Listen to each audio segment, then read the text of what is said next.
Welcome in. It's Wednesday, right? Wednesday already. Hump day here on Live Impact News on WCNC Plus. Thank you for joining us. Thank you for staying with us, folks who keep that TV on all day. Thank you. And we're back here on Live Impact News on WCNC Plus. A lot going on. A lot is going on. I say this every show, but I promise you, again, it's just, look. A lot is happening, and we're here to keep you covered, keep you updated. That's why we tell you all the time, keep your TV on WCNC Plus. You're going to get up-to-date news here on WCNC Plus, Live Impact News. And let's start with this, because we got this report. Before I get to that, how are you doing, Carlene? I'm good. How are you, Nick? I'm doing well. We have super producer Carlene here in studio. You doing okay? I'm doing all right. Yeah, Wednesday. I'm inside. I'd like to be outside. But I was rushing. I meant to check on you first. Yeah. But Carlene is okay. I'm okay. We can move on. We can move on. I got to check on you. Got to check on your people. Thank you.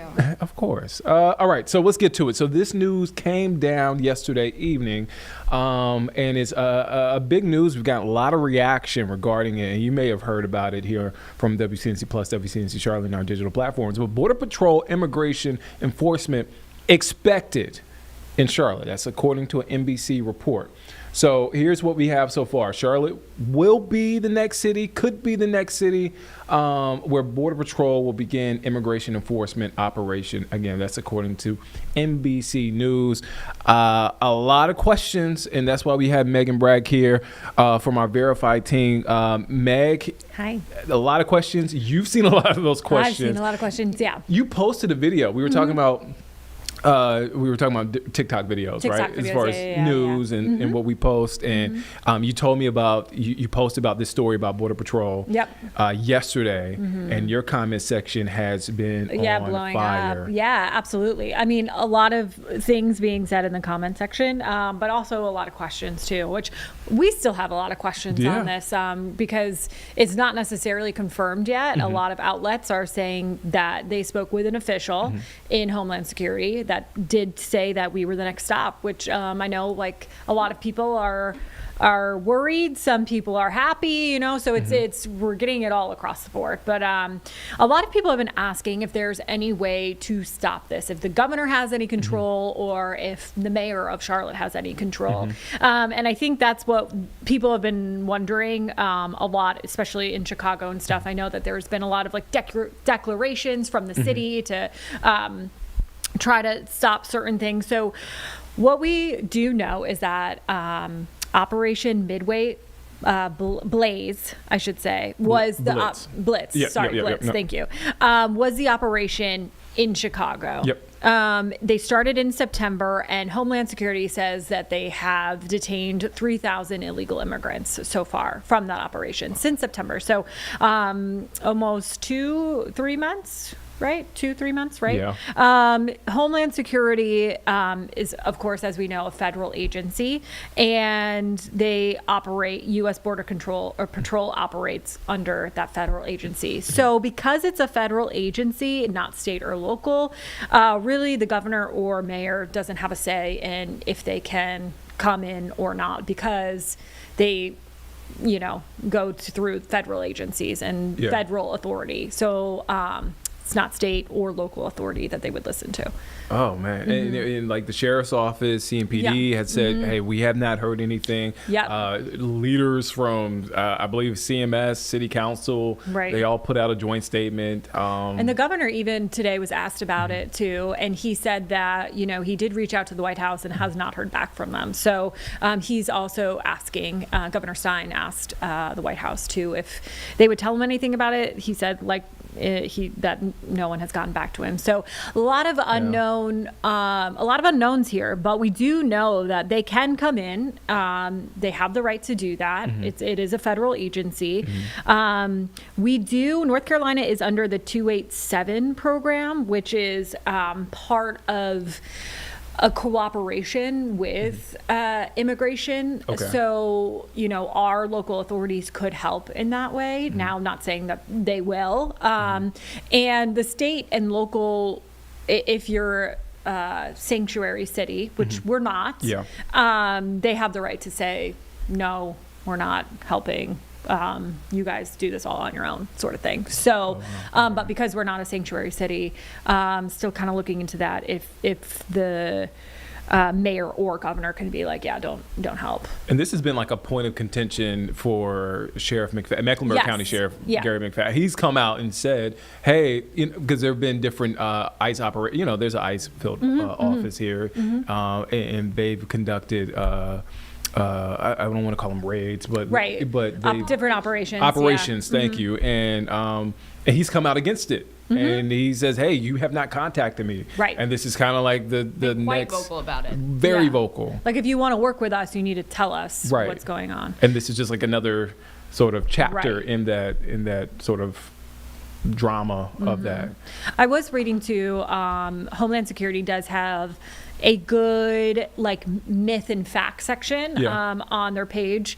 A lot of people I know are worried about schools, places of faith, and that sort of thing. Healthcare.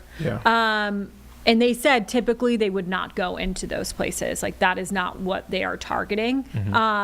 So they're not saying they wouldn't go into a school, but that's what they said, that is not the job that they're into, is to go into a school or to a hospital or something like that. And I've talked to some nonprofits. I'm not going to say their actual names because it was an off the record conversation that said, hey, we've done different events and held different things, and we've had ICE show up. Oh yeah. And we've seen different clients and residents not show up because of the fear of Right. ICE and now, border patrol. Well, and you have to think too about, our community in Charlotte and just really around North Carolina in general. A lot of farming, and there's a lot of construction going on in Charlotte. So it's going to be really interesting to see how many people do show up to work or, restaurants. Right. So it will be very interesting. Now, like we said, we don't know how this operation is happening. We don't know if and when they're coming, Right. anything like that. But we have gotten several outlets saying that officially they've been told that they're coming to Charlotte next. And I exhale because again, we have a lot of questions and we want to know the answers so we can give those to you. Meg is doing a great job of put what she always does, puts in context what we're going through, what's happening. Meg, when can folks catch your story? Because I know a lot of folks that have their eye out on that story. And you know what? I don't know. Did Spencer put in an assignment thread for me yet? Because last time I checked, it wasn't in there. Not trying to call out Spencer. A peek behind the curtain. Oh, yeah. You are at 4:30. Oh, cool. Okay. 4:30. Catch 4:30, Meg's right. story, and it we already have an article up on our digital platforms. That story will be up there shortly. Yep. Meg, thank you for your time. thank you, guys. A lot of information there. Thank you. Appreciate you. All right. So, Carlene, where do we want to go next? We have a couple of things happening. Carlene said we'd take a break. We're going to take a break. We'll be back here in just 2 minutes here on Live Impact News on WCNC Plus.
Welcome back here on Live Impact News on WCNC Plus. I'm Nick Sturdivant. We want to get to another big story, a big talker here in our area. So NCDOT is planning to expand I-77 again, while also adding toll lanes from uptown all the way to the state line. It'll have a big impact on your commute, and it could drastically change neighborhoods along the interstate. So this morning, on WCNC Plus, Ben Thompson, Lisa Washington spoke with Shauna Bell from the McCrory Heights Neighborhood Association about those concerns from neighbors there. There was a meeting, DOT meeting last night. There's a community meeting tonight. So we will have more on this throughout the evening, but check out this interview from earlier. Joining us this morning, Shauna Bell. She's the Vice President of the McCrory Heights Neighborhood Association. Shauna, thanks for taking time. We appreciate it. Thank you for having me. All right, as you know, this is not a new topic for your neighborhood. In fact, over the decades, the neighborhood's been chopped up several times, first by the Brookshire Freeway, then by I-77. And there are older folks there in the neighborhood. They and their families have seen this happen time and time again. Absolutely. We still have people who live in this neighborhood who were first residents of this neighborhood who were impacted with the Brookshire Freeway, like you said, and 77 expansion. And now, once again, this would be like a third generation of the state coming in and wanting to take pieces of the neighborhood in the name of progress for Charlotte. There are a lot of people, a lot of varying opinions on this. This is a historic district, and your neighbors are very, very proud of that. They say it's worth protecting. Yes, I actually am the chair for the Historic District Commission, so I represent McCrory Heights on that commission, and we work tirelessly in order to get that designation in order to save the history. This neighborhood has a lot of history of people who fought for civil rights on a local level and a national level, and we just wanted to protect that at all costs. All right, Sean, I want to walk through folks through some of the options and some of the renderings. And heads up, the renderings are a lot, but I'm going to try to explain them as we talk about it. So let's take this first one. And what you're going to see, this is the I-77 Brookshire interchange, northwest part of Uptown. McCrory Heights is in that upper right-hand corner. So in this drawing, in this version, the footprint of the interstate and interchange gets a lot larger. It appears a few homes there on Angel Terrace and Madison Avenue, again, there up in the upper right, would be taken out. Okay, now I want to go to a second option that's a little bit different. In it, looks like the current footprint doesn't change as much, and looks like homes might not be touched.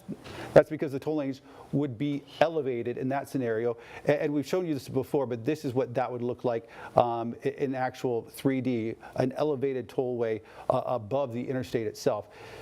Is that second option, in your view, any more palatable because it might not infringe on the neighborhood as much? To answer that question specifically, if I had to choose between the two options, if I was forced to, yes.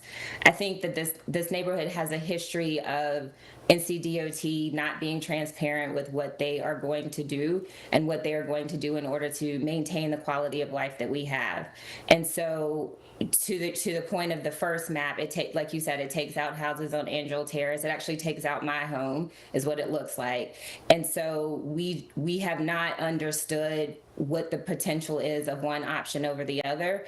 And so without that understanding, without just real answers to questions that we asked specifically of NCDOT representatives when they were at our neighborhood meeting in October, right now we have no choice, especially with the history like you talked about before, with things being promised and not being delivered on, but to push back to try to understand why this neighborhood continues to have to be the one to bear the brunt of the progress for Charlotte.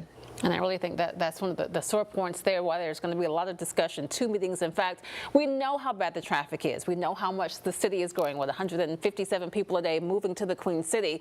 And DOT is saying that something has to be done. Do you think there's a fair resolution? Like, how do we find, I don't know, a happy medium? I would hope that there is. I think that we have also looked at research from other cities around the country that show that widening of highways doesn't have the intended effect that DOT is saying that it does. You can look at studies that were done in Oregon and Houston. I mean, you can even look at Atlanta. That's about 7 or 8 lanes of traffic around that 75, 85 combination, and there's always traffic. So we hope that there is a resolution that is beneficial to Charlotte and also to this neighborhood. We just want to be a part of that conversation, and up to this point we haven't been. So we will be at the meeting tonight to ask those questions, and hopefully we'll be able to get some answers that can help us move forward. I think it's called induced demand maybe, and it's the Right. idea that Yeah. if you add 10 lanes, it's going to be great for a few years, but And then- more people are going to drive it. It's going to, you end up back at square one, which is why also unrelated transit, trains, all that other stuff is something that the city talks about on a regular basis. Finally, from the last time I-77 widened about 10 years ago, there is just an empty field there off of Angelo Terrace between the neighborhood and the interstate barrier wall. So if something happens, assuming, as DOT says, they got to do something. Right. Are there ways to make projects like this more palatable for neighborhoods, whether it's trails, parks, sound barriers that are aesthetically pleasing, that make something like this a little bit easier to bear?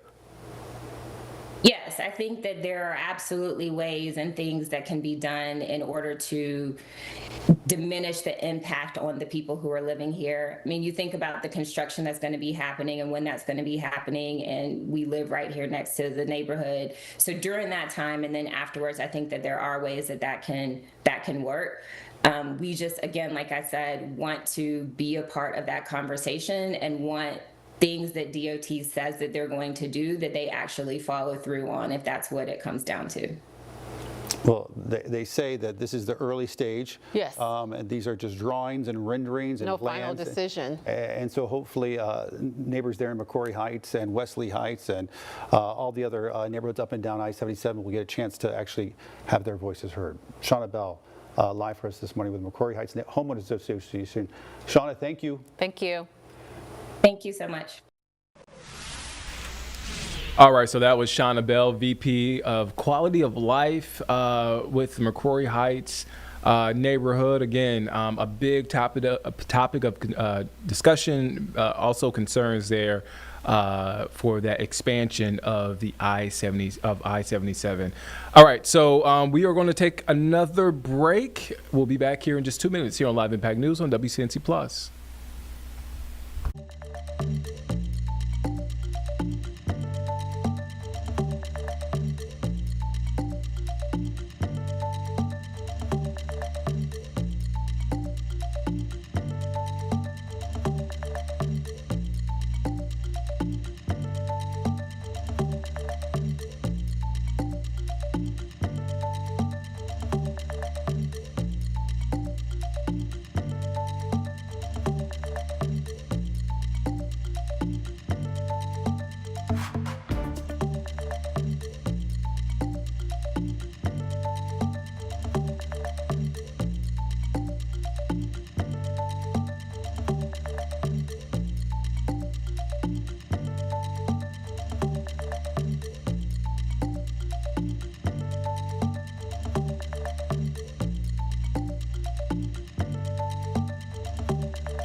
Welcome back here on Live Impact News on WCNC Plus. I'm Nick Sturdivant. So again, as we've been talking about for more than a month now, the government shutdown. We are now day 43 into the government shutdown. So a big point of concern out of the many concerns, right? The FAA keeps flight cancellations at 6% as House is set to vote to end the shutdown today. So the House is set to vote today on a Senate passed bill to end the government shutdown.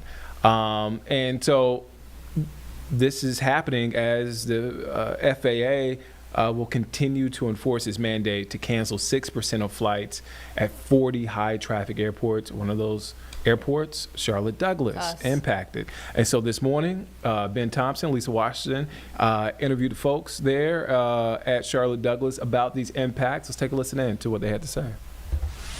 Amanda DeWeese is the communications director over at Charlotte Douglas International. She joins us this morning. Good to see you again, Amanda. Thanks for talking to us.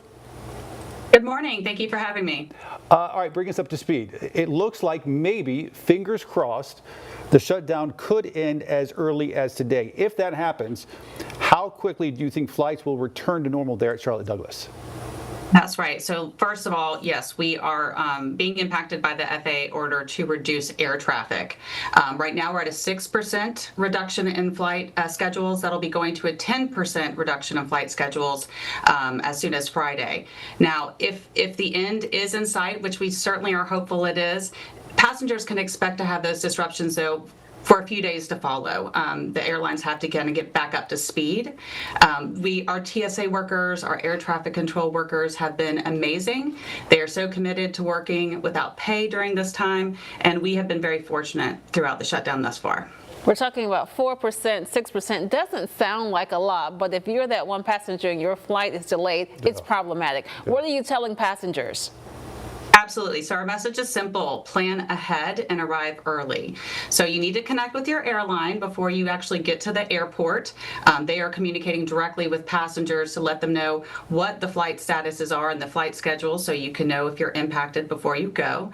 Be inside the terminal 2 hours before a domestic flight and 3 hours before an international flight. Before you get in the TSA checkpoint line, please know what you can and cannot bring. That can certainly hold up the wait line as people are being pulled aside. And we ask for patience and understanding. It's unprecedented right now. You can follow CLT social media for real-time updates on any major impacts. Yeah, a little bit more now on the TSA and security lines. We've seen 3-hour waits in some cities like Houston. Is that been the case here, or have we fared a little bit better? We have been incredibly fortunate. We have 3 security checkpoints at CLT, and throughout this shutdown, we have been averaging 10 minutes or less wait times, which is completely normal. Our TSA workers have done a phenomenal job continuing to show up, their commitment. It's really helped us mitigate any impacts at those checkpoints. You'll also see airport employees. They're going to be wearing kind of bright neon color vests. We're helping to support our TSA workers with just directing passengers, and that helps the lines move more efficiently. They are very good about directing folks for sure. All right, so Thanksgiving is 2 weeks from tomorrow. Do you have any idea how this year's numbers are going to compare with last year? We do. So we are expecting about 2 million passengers to arrive and depart out of CLT over a 13-day Thanksgiving period. So that is November 20th through December 2nd. That is a 6% decrease over last year's record-breaking passenger traffic. But keep in mind that 70% of the passengers at CLT are going to be connecting. So as other airports experience those delays, there can be ripple effects. Yeah, good to keep in mind. 70%, that's a big bulk. It's a huge number, yeah. Which days, when it comes to Thanksgiving holiday, which days are you expecting to be the busiest? Yes, so it's the Saturday, Sunday, and Monday following Thanksgiving, with that Sunday, November 30th, the most busiest that we are expecting at this point. About 180,000 passengers are expected to be in the terminal on November 30th. So a testament to our area and to Charlotte Douglas. We know that airport has been a construction zone for years because of that terminal lobby expansion. But if folks haven't been to the airport in a while, things are much, much better now. Yes, yes. So this is our first major holiday post-construction, so that is worth celebrating in itself. There's a lot more lobby space. If you have not been to the airport for a long time, you'll be certainly surprised. It's very roomy, very airy. We have pedestrian sky bridges, underground walkways, 16-lane curb front. All of this has been designed to enhance that passenger flow and improve passenger safety. We have some concessions that are in the terminal lobby now, so you can go to Dunkin' Donuts or go grab something to read from the Charlotte News store before you actually get in the TSA line. I mean, a lot of people never go to the airport, but if they do, they go once a year or once every 2 years. And if that's you, you're going to be welcomed by a brand new airport. When you see that lobby, Terminal A, it's going to be completely new. And again, Amanda, driving home the point, if the government shutdown ends today, expect several days before everything gets completely back to normal. Right. Amanda Deweese, live from Charlotte Douglas. Amanda, thanks for joining us. We appreciate it. Thank you for having me. All right, so we are going to take a quick break. We'll be back here in just 2 minutes here on Live Impact News on WCNC Plus.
All right, welcome back here on Live Impact News on WCNC Plus. We have a special guest. Honestly, I've been excited about this guest for a while now because we're talking about a big event happening in Charlotte all throughout the city. We're talking about the Novant Health Charlotte Marathon. It is a big deal, and it's not just a big deal for runners, but you think about the money that's being raised for the Novant Health Hemby Children's Hospital. Over the years, $500,000 going towards that remarkable cause to help the kids here in the Carolinas. And here in studio, we have DC, but DC's not being interviewed. But we have race director Tim Rhodes. He'll do his best to get in here somehow. How do you get this guy in check? This guy is something else. Yeah. Thank you for stopping in. Absolutely. Thank you for having me. Of course. What is I guess my first question is, what is it like? We're a few days away from race day. What I know you're busy. I don't have to say that, but what is the planning like so far right now? Well, it's It's kind of like a wedding day, I guess, you know. I mean, it's such a buildup Yeah. of planning and getting things in order and double checking and triple checking your deliveries and your supplies and everything else. And then it just goes by so fast. Oh, I mean, man. we're up at 4 o'clock out, you know, Yeah. call time's 4 o'clock and 3 o'clock for some people. And we're probably not done till 5 in the afternoon. But that 12-hour just, it flies by, and it's exhilarating, you know, and it's fun. And then you get home and you're like, I'm exhausted. What do I do? Like, I don't have anything to do now. So you kind of feel a little empty-handed. But, you know, there's kind of the normal nerves and everything. You just think about, like, you want everything to go well at the expo. You want everybody to get checked in without waiting in line. You want everybody to get the right t-shirt size. Yeah. You want to make sure everybody has a good time running. You don't run out of fluids on the course. You don't run out of anything at the finish line, hats, medals, whatever people are looking for at the finish line, food, beverage. No wonder why you're exhausted. I'm thinking about it right now. I'm like, oh my goodness. Yeah, and then there's, you know, the Novant Health side of things, the event medicine. They're out there with probably a staff of 30 to 35 people for anything from a skinned knee to, you know, potential something worse, you know, where you might have to transport. But there's all sorts of things that you don't think about, that runners don't think about, that happen behind the scenes for sure. Oh man. How long have you been involved with Charlotte Marathon? So we started it in 2005. So this is our 21st year.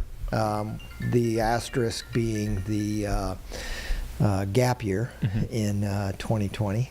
Yeah, something called COVID. Yeah. That was a virtual event, but 21 years. Oh man, what's your favorite part about from start to finish? And I'm not talking about race day, but from planning the year's event to the very end. What's your favorite part about it? The first thing is just seeing people finish, and you know, it's that culmination of their training and preparation for race day, because they've put as much work into it as we have, in a different way. So it's seeing people cross the finish line, and you know, whether they qualify for a Boston, set a PR, or just finish for the first time, it's an achievement to be celebrated for them.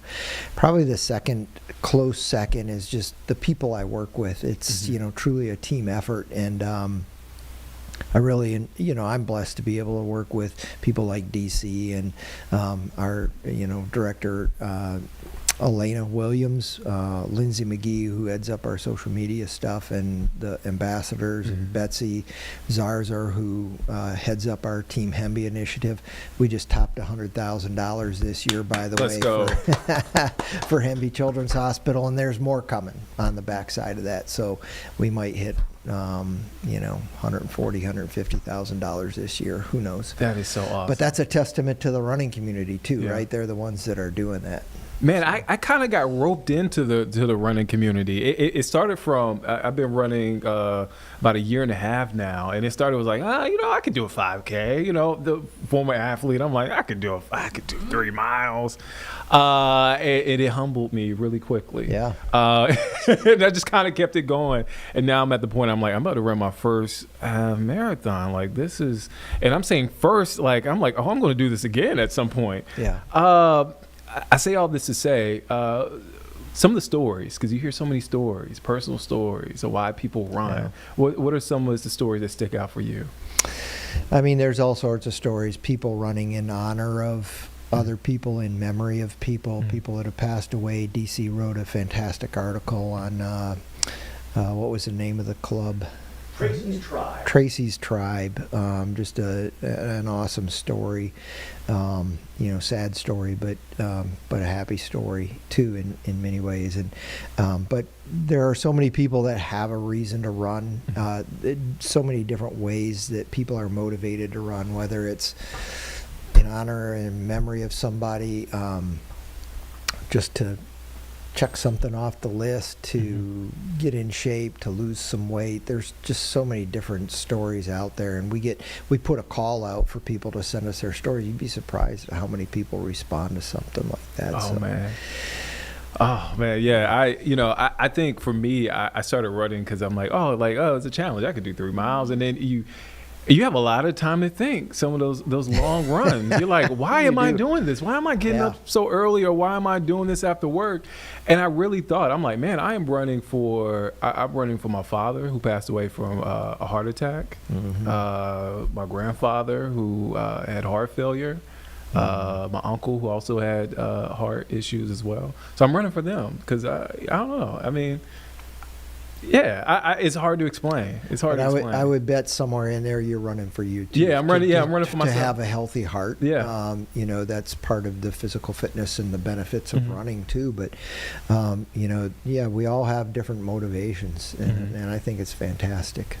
Oh man, what keeps you doing this every year? Because I know, look, I know it's a fun time. I know they're great people, but that's a lot of work. It's the babes. I mean, that's a good point. I'm kidding. That's a good point. I've been married 37 years. I better not let my wife hear that. No, it's the people. Yeah. Like I just think it's the people that. The running community of Charlotte since COVID has responded so well to this, and it's not just the Novant Health Charlotte Marathon; it's the other events around the town that have taken hold, and now it's kind of one of those FOMO things. Like people they sign up because they want to be a part of it because everybody else is, and there are so many running clubs in Charlotte. I think 80 something different running clubs. You can find one in your neighborhood almost any night of the week. 150 some people moving to Charlotte every day. I mean, it just, it's snowballing. It's exciting to see that. It's exciting to see all the growth. But I tell you, the thing that keeps you going is the people. And we in a way represent the Charlotte running community in this small slice of the calendar throughout the year. So, motivation to do a good job for that. It's a small slice of the calendar, but it's a big. I mean, Charlotte running community is huge. Can you talk about the camaraderie? It's like family. It is. I mean, I think it's changed over the last 5 years or so. I used to think it was kind of more tribal than it should be. I mean, you run for this club, but not that one. You shop at this store, but not that one. And, you kind of protect your territory. And I think now it's become much more interchangeable. People are like, yeah, I go to that one that way and I get in that store, and I shop over here when I'm and I think that's good for the running community because it's kind of become this big one running community, and you can find the same people in different locations. So I think that's pretty cool. I feel like running never goes out of style, right? Like it's something that is. No. But I say that because I don't know how active you are on social media, but and maybe it's just my algorithm, but I feel like there's just a lot of folks that are just like new runners. Like I guess I consider myself a new runner because I've been doing it for a year and a half. When you see the sort of where we are right now in the running space, what are your thoughts when it comes to that? Yeah, I think you're absolutely right. There are a lot of new, younger runners coming in, and it seemed like almost for a while that wasn't the case. You kind of saw the same people aging out of these running events, and therefore, the participation was tailing off a little bit. Yeah. But now it just seems like there's this new running boom that's taken hold, and it's that 25 to 30-year-old to 35-year-old who's out there participating now. I mean, places like the greenways. I mean, Mecklenburg County Park and Rec does a phenomenal job with the greenways and providing us great places to run. The rail trail. I mean, go out on the rail trail, South End. You will see a ton of people out running. I mean, it's just a thing to do. Why is that? Why do folks? I feel like I'm in that age range. Well, why are folks? Why are we having like a running boom right now? Have you been able to put your finger on that? No, I don't know specifically why. I think running's always been a sport that is fairly easy to get into. There aren't a lot of barriers. You don't have to buy a set of clubs. You don't have to pay green fees, things like that. I'm not picking on golf or tennis, but you get a good pair of running shoes and a couple running outfits or whatever, and you can go out and do it. And you can find so much information online now about how do I train for a 5K, how do I start running. Like, there's so much information out there, and there's, like I said, there's 80 some clubs. So if you go to a club and say, I've never run before, somebody there is going to take you under their wing and help you get through that first run. Yeah, shout out Black Men Run. I run with them. I usually do the Friday morning runs over there off of Mallard Creek by the Trader Joe's. Yeah. They took me under their wing. They really kind of, because I was trying to PR every training session. Yeah, you get those, like, I went out and and by the time I was done, I was dead. I'm like, how do they do that? But they gave me a lot of good tips. Yeah, Black Men Run, by the way, their national, their convention is next year in Charlotte. The Charlotte Marathon is the host for that next year. So we're excited to host the national Black Men Run chapters to Charlotte next year. I'm excited. CJ and Lamar have been very active and involved in planning that. CJ is a beast. He is. He's one of my favorites. As a first-time runner or first-time participant of the half marathon, what should I expect? I've heard so many different stories about the course, about even down to parking, where to park, how to, the expo. What do you tell folks? I'm sure you get the same questions, right? Yeah. So a couple questions there. The course is Charlotte. I mean, if you live in Wilmington, it's really hilly, and if you live in Asheville, it's pretty flat. So I mean, people coming from out of town, it's relative. But if you train and run in Charlotte, I mean, you shouldn't have any surprises.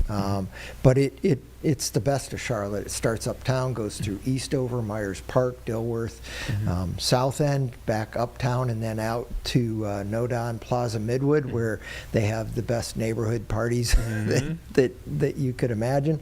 But yeah, so I think the course is great. In terms of how to manage Friday Expo, Saturday race, leave early. Whatever you're doing, like go to the expo early, and you might wait in line for a little bit. I mean, we're at capacity this year, so we have the S word sellout. We have sold out. Half the full and the 5K are all at capacity. That's awesome. So we don't have any more registrations. So we have built this thing and to manage 11,500 people, and but there might be some lines. So don't think it's like a quick in and a quick out. I encourage people to take light rail as much as possible. If you can get to a light rail station and come in and get right off at the convention center right there, it'll save you a parking hassle. If you can park on surface lots, it beats waiting in line on in a parking garage, or if you can get a metered spot if you're lucky enough. But there's going to be a lot of traffic uptown getting to the expo, so definitely plan ahead for that. And then race day morning, we say race starts at 7:20 if you're in the half or the full, 7:35 if you're in the 5K. You want to be uptown parking at 6 o'clock. So, because look, we're going to wait in the line at the Porta-John, aren't we? Yeah, and you're we're right. going to check our bag, and we're going to have to walk, and we're going to, and then we're going to have to get in line. It's just like, save yourself the stress of, am I going to get there on time, or am I going to be that guy that starts 5 minutes late? Yeah. Because I've been there and I've done that. But I'm motivated to get there at 5:30. Yeah, well, we tell everybody get there at 6 and watch everybody get there at 6, and it'll be it's gonna be a mess.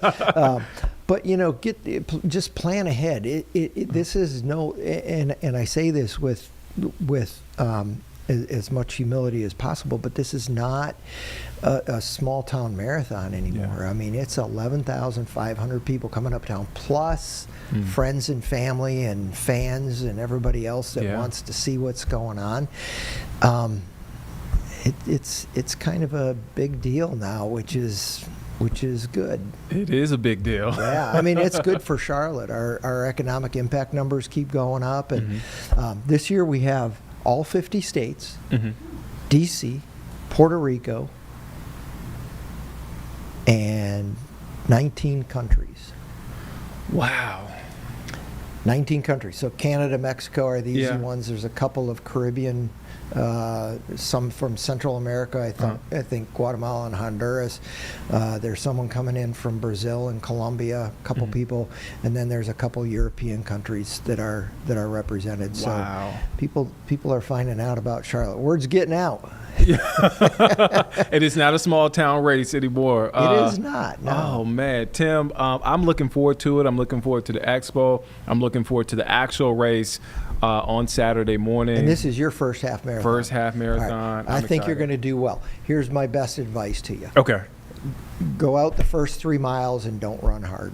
Okay. Run slower than you think you ought to be running. Okay. Because you're actually running faster than you think you are. Oh, because of the adrenaline? Because of the Yeah. adrenaline. Yeah, Yeah. okay. Now, and just be patient. Like, it's going to be crowded. Yeah. So, like, you're going to want to dodge in and out to kind of pass people who are running too. We got in your corral with people who are running similar paces. So just make sure you just keep it slow the first. Like, if you have something left, you can make it up on the last 10 miles. You'll be good. Okay. And we do have pace teams to help you out too. So there are a lot of pace teams. So if you're wanting to run let's say a 2-hour half marathon, tuck in with the 2-hour half, 4-hour marathon pace group. There'll be several of those because that's kind of the tip of the bell curve. I told myself I was not going to give myself like a goal as far as time. Yeah. But in the back of my mind, I have But a you time. did. I have a time. You did. It happens. We all do. That's okay. Tim, thank you for stopping in. Yeah. Don't be a stranger. Welcome. You're always welcome to the neighborhood here on Live Appreciate it Impact so News. much. So many people are out there, and again, as Tim mentioned, this is not a small town race event. This is a big deal for Charlotte. A lot of folks out there. Tim, thank you for your time again. Appreciate you having me. Thank you so much. Of course. We're going to take a quick break. We'll be back here in just 2 minutes here on Live Impact News on WCNC Plus.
Welcome back here on Live Impact News on WCNC Plus. I'm Nick Sturdivant. So we want to get now to a press conference, a virtual press conference that's happening. So the Department of Public Health there in South Carolina is giving a statewide media briefing, answering questions about the measles outbreak. We've been talking about this a lot.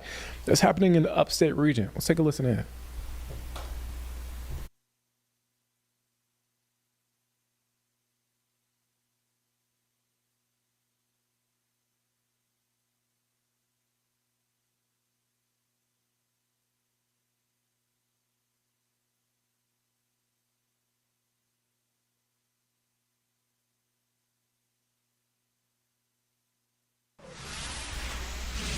All right, it looked like that. It looked like that ended. I got tongue-tied a little bit, but it looked like that ended. We'll give you an update as soon as we can on the measles outbreak there in the upstate region in South Carolina.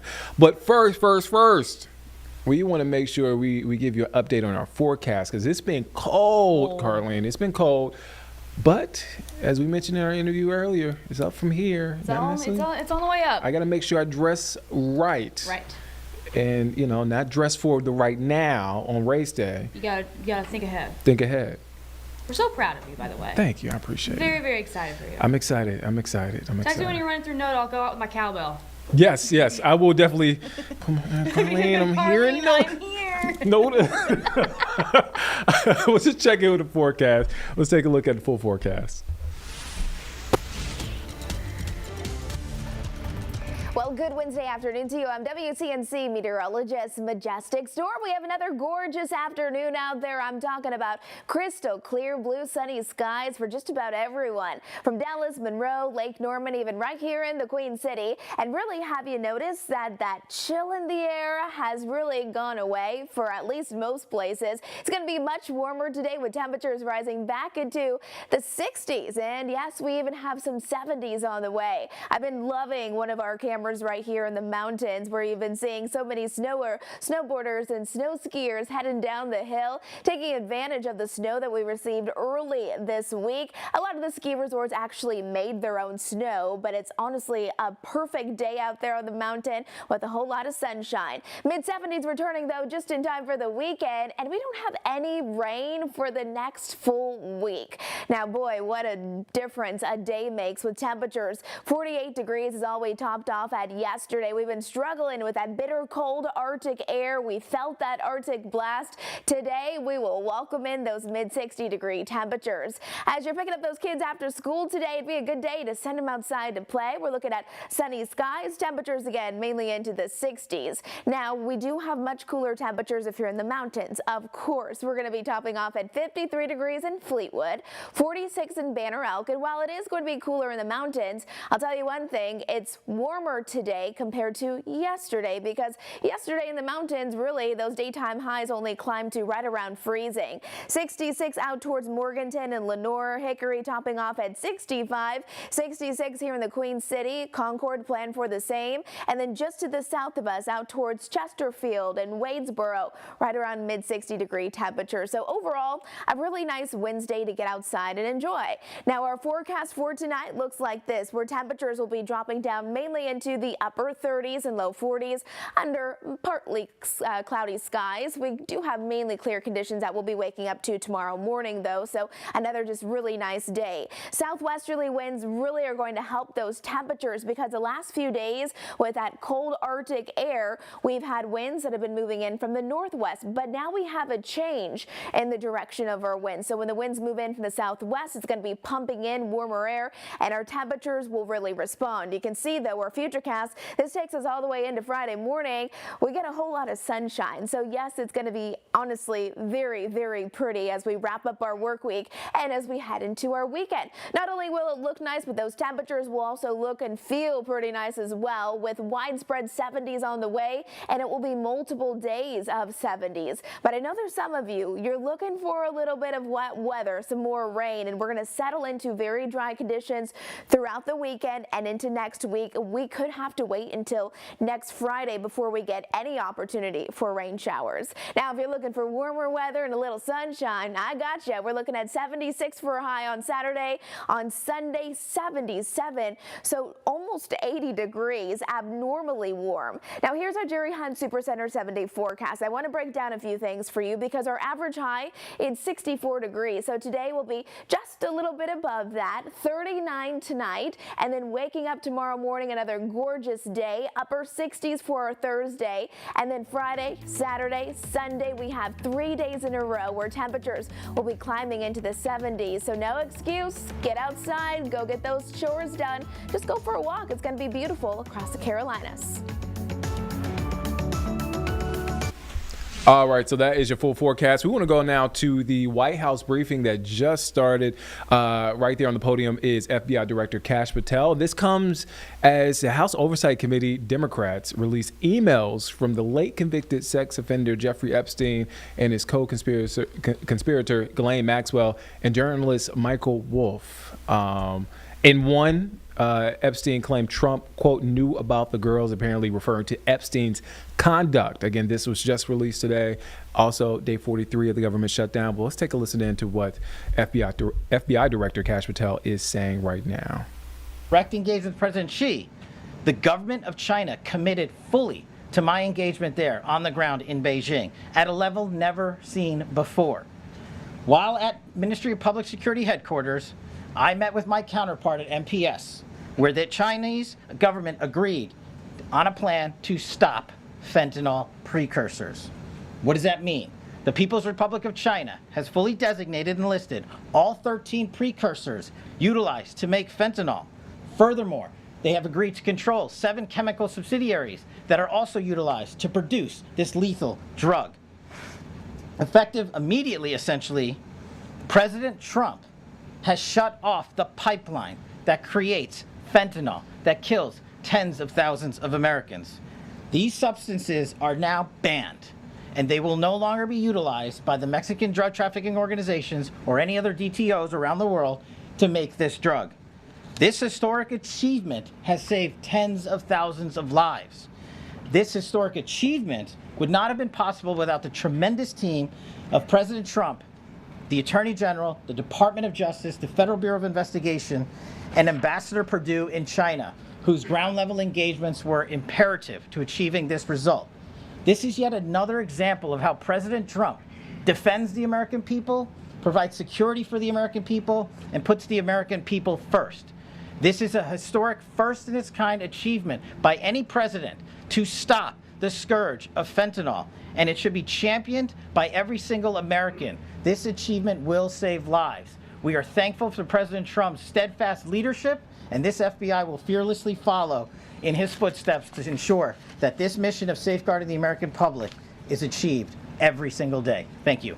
Thanks, Caroline. Kash. Thank you so much. Appreciate it. Okay. Thank you again, Director Patel. Before we get going, I do have one quick scheduling announcement. Tomorrow, President Trump will be joined by the First Lady in the East Room for an executive order signing aimed at expanding opportunities for education, career development, housing, and other resources for young people transitioning from foster care to adulthood. This is part of the First Lady's Fostering the Future efforts, which are a Be Best initiative. In other news, the Democrats dragged on the government shutdown for 43 days, the longest shutdown in U.S. history. But tonight, thanks to Republicans, the White House is very hopeful that this shutdown is going to come to an end. The damage caused by the Democrats with this reckless government shutdown cannot be forgotten. It is entirely the fault of the Democrat Party. Just look at the vote count. Hundreds of thousands of federal employees have missed their paychecks. Tens of billions in wages and benefits were withheld, impacting vulnerable families. Millions of low-income Americans missed their SNAP benefits. Nearly 20,000 flights at airports across the country were delayed due to staffing shortages, causing Americans to miss family events, vacations, and work obligations. According to Airlines for America, an estimated 5.2 million travelers have had their flights disrupted over the course of the Democrat shutdown. And our economy has lost billions and billions of dollars in economic activity over the course of this shutdown. hurting consumer sentiment and crushing the travel and hospitality industries. According to a CBO estimate, the Democrat shutdown could end up decreasing fourth quarter economic growth by 2 whole percentage points. The Democrat shutdown made it extraordinarily difficult for economists, investors, and policymakers at the Federal Reserve to receive critical government data. The Democrats may have permanently damaged the federal statistical system, with October CPI and jobs reports likely never being released, and all of that economic data released. All right, so we'll get back to that briefing in just a moment, but we want to check in with one of our reporters, Autumn Bracey, who is following up on, and we brought it to you at the top of the show, Charlotte potentially will be the next city where Border Patrol will begin an immigration enforcement operation. That's according to a report from NBC News. Autumn, you're following the story. What can you tell us? Hey, Nick. Yeah. So today, my photographer Will and I, we went to Camino. For those that don't know, it's a nonprofit organization that caters to the Latino community. They offer a variety of services, most notably healthcare. They have a university there and even a church.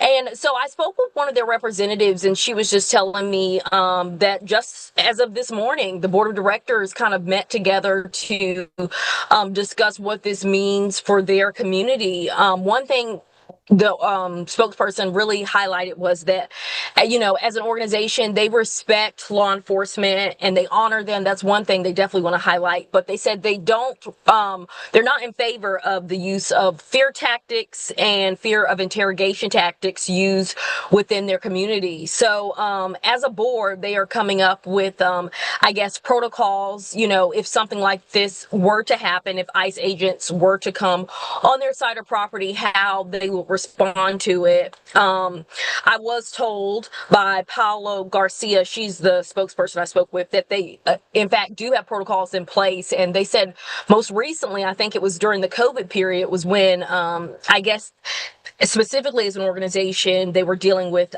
fear tactics with police showing up outside of their place of business and instilling fear among some people. But the organization, speaking on behalf of the Latino community, said this is very concerning if this were in fact to happen, because this may deter a lot of people from utilizing their services, and they are a big benefit. One of the big things is translation, them having healthcare services on their property. A lot of people come on site to get their medical care taken care of, and even right now with ICE agents not being within the Charlotte community, they said they've already, as of 2025, seen a decrease of people coming to utilize their services because they're scared of heightened of everything we've been kind of seeing across the country as far as ICE agents and everything that's been going on. And so one of the things they're doing in response to the lack of people utilizing their services is they're going to start launching telehealth,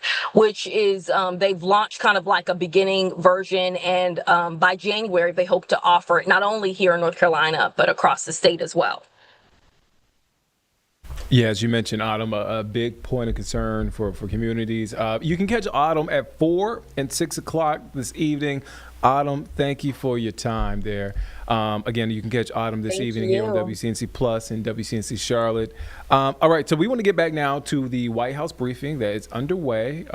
We brought it to you just moments ago. Let's take a listen into what Caroline Leavitt, White House spokesperson, is saying at this moment. Completely unleashed American energy dominance to help bring gasoline prices to the lowest in 5 years, and we expect them to continue to decrease. And it has also lowered energy costs overall. There is more work to do, but again, the president's deregulatory and pro-American energy agenda is absolutely going to continue to drive down prices. This formula worked in the president's first term, and we expect that it's going to work again. And this is key because we know energy costs are the #1 driver of inflation. Again, just look at what Joe Biden did to our energy industry over the past 4 years of his administration, and look at what happened to inflation as a result. Everything became more expensive. To lower prescription drug prices and healthcare costs, the president has been working around the clock on this issue. He is obsessed with negotiating these good deals deals on behalf of the American people to bring down pharmaceutical costs and drug costs for Americans. And he has done so on a number of fronts. You have seen him discuss that in the Oval Office several times. To fuel small businesses, lower their costs, and incentivize hiring, the Trump administration has already cut 30 unnecessary regulations for every new one on the books, which we know will save employers and small businesses across the country thousands of dollars in regulatory burdens. All of these pro-Trump policies are working, and they will continue to work. Wages are rising at the fastest pace of the start of a presidential administration in 60 years. The cost of the typical new mortgage is down by nearly $3,000 per year. There's much work to do, and this administration will continue to do it. But President Trump has already made great progress in cleaning up the economic disaster that was created by Joe Biden. With that, I will take your questions today, and in our new media seat, we have Bev Turner, who works for a new outlet, a UK outlet, but based here in Washington, D.C., GB News. Bev, thank you for being here today. Why don't you kick us off? Thank you, Caroline. So the clock is ticking on the Friday deadline by which the BBC must retract and apologise for their malicious edit of the President in the documentary shown last year. The recently resigned Director General of the BBC yesterday described the organisation as the very best of society and blamed the enemies of the BBC for this outcome. Also yesterday, a senior government minister launched a fierce defence of the channel in the House of Commons, saying that the broadcaster remains a light on the hill for people all over the world. So, does the President feel that the network is taking the situation seriously? Does he believe that they've shown sufficient regret? Does this strain the relationship between the President and the Prime Minister? And given that the organisation is publicly funded, is the President prepared to bankrupt the BBC in his pursuit of truth and justice? Well, thank you, Bev. There's a lot of questions in one there. I will say I know the President has a very good relationship with Prime Minister Starmer. You have been there. You've seen them in their interactions. You've questioned both leaders in your time joining us when we've gone to the United Kingdom a few different times now. However, he has always been very frank when he disagrees with leaders, even whom he has a good relationship with. And the BBC, being a fair news organization, is definitely an outlet I think these two leaders would disagree. The President has made it very clear that this is a leftist propaganda machine that is unfortunately subsidized by British taxpayers, and he thinks that's extremely unfortunate for the great people of the United Kingdom and Great Britain. And I think that the President was deeply concerned by the editing, the purposeful and dishonest editing of his speech that was so clearly fake news. And he rightfully dubbed that term many years ago, and this is a classic example of that. We see it in the United States all the time. We see it now in the United Kingdom. As you know, the President's external legal counsel has filed a lawsuit against the BBC. We expect that to continue, and whether they apologize or not is up to them. Thanks for being here, Bev. Ouija. Thank you, Caroline. Sure. I have your statement about the new Epstein emails that have been released by House Democrats. Separate from why you believe the emails were made public, can you address their substance? Did the President ever spend hours at Jeffrey Epstein's house with a victim? These emails prove absolutely nothing other than the fact that President Trump did nothing wrong. And what President Trump has always said is that he was from Palm Beach, and so was Jeffrey Epstein. Jeffrey Epstein was a member at Mar-a-Lago until President Trump kicked him out because Jeffrey Epstein was a pedophile and he was a creep.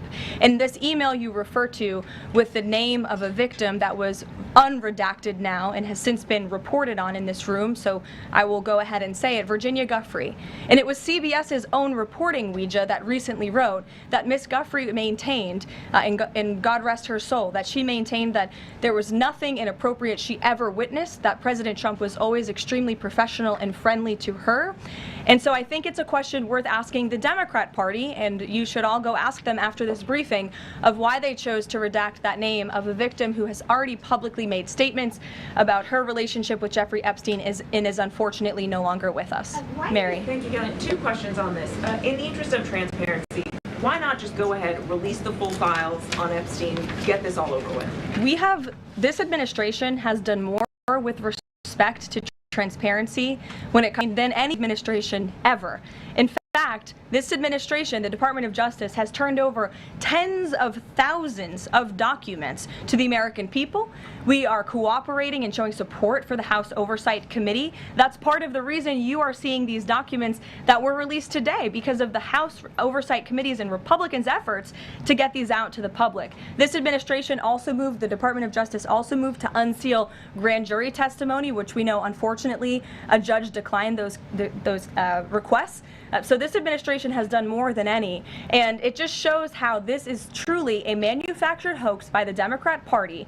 For now, they're talking about it all of a sudden because President Trump is in the Oval Office. But when Joe Biden was sitting in there, the Democrats never brought this up. This wasn't an issue that they cared about because they actually don't care about the victims in these cases. They care about trying to score political points against President Trump, as we have, of course, seen with this government shutdown. And this entire thing, again, it's not a coincidence to the American people at home. There are no coincidences in Washington, D.C., and it is not a coincidence that the Democrats leaked these emails to the fake news this morning ahead of Republicans reopening the government. This is another distraction campaign by the Democrat and the liberal media, and it's why I'm being asked questions about Epstein instead of the government reopening because of Republicans and President Trump. But given your interest in transparency, Caroline, why are White House officials then meeting with Representative Boebert in an effort to try and get her to not sign this petition calling for the release of the files? Doesn't it show transparency that members of the Trump administration are willing to brief members of Congress whenever they please? Doesn't that show our level of transparency?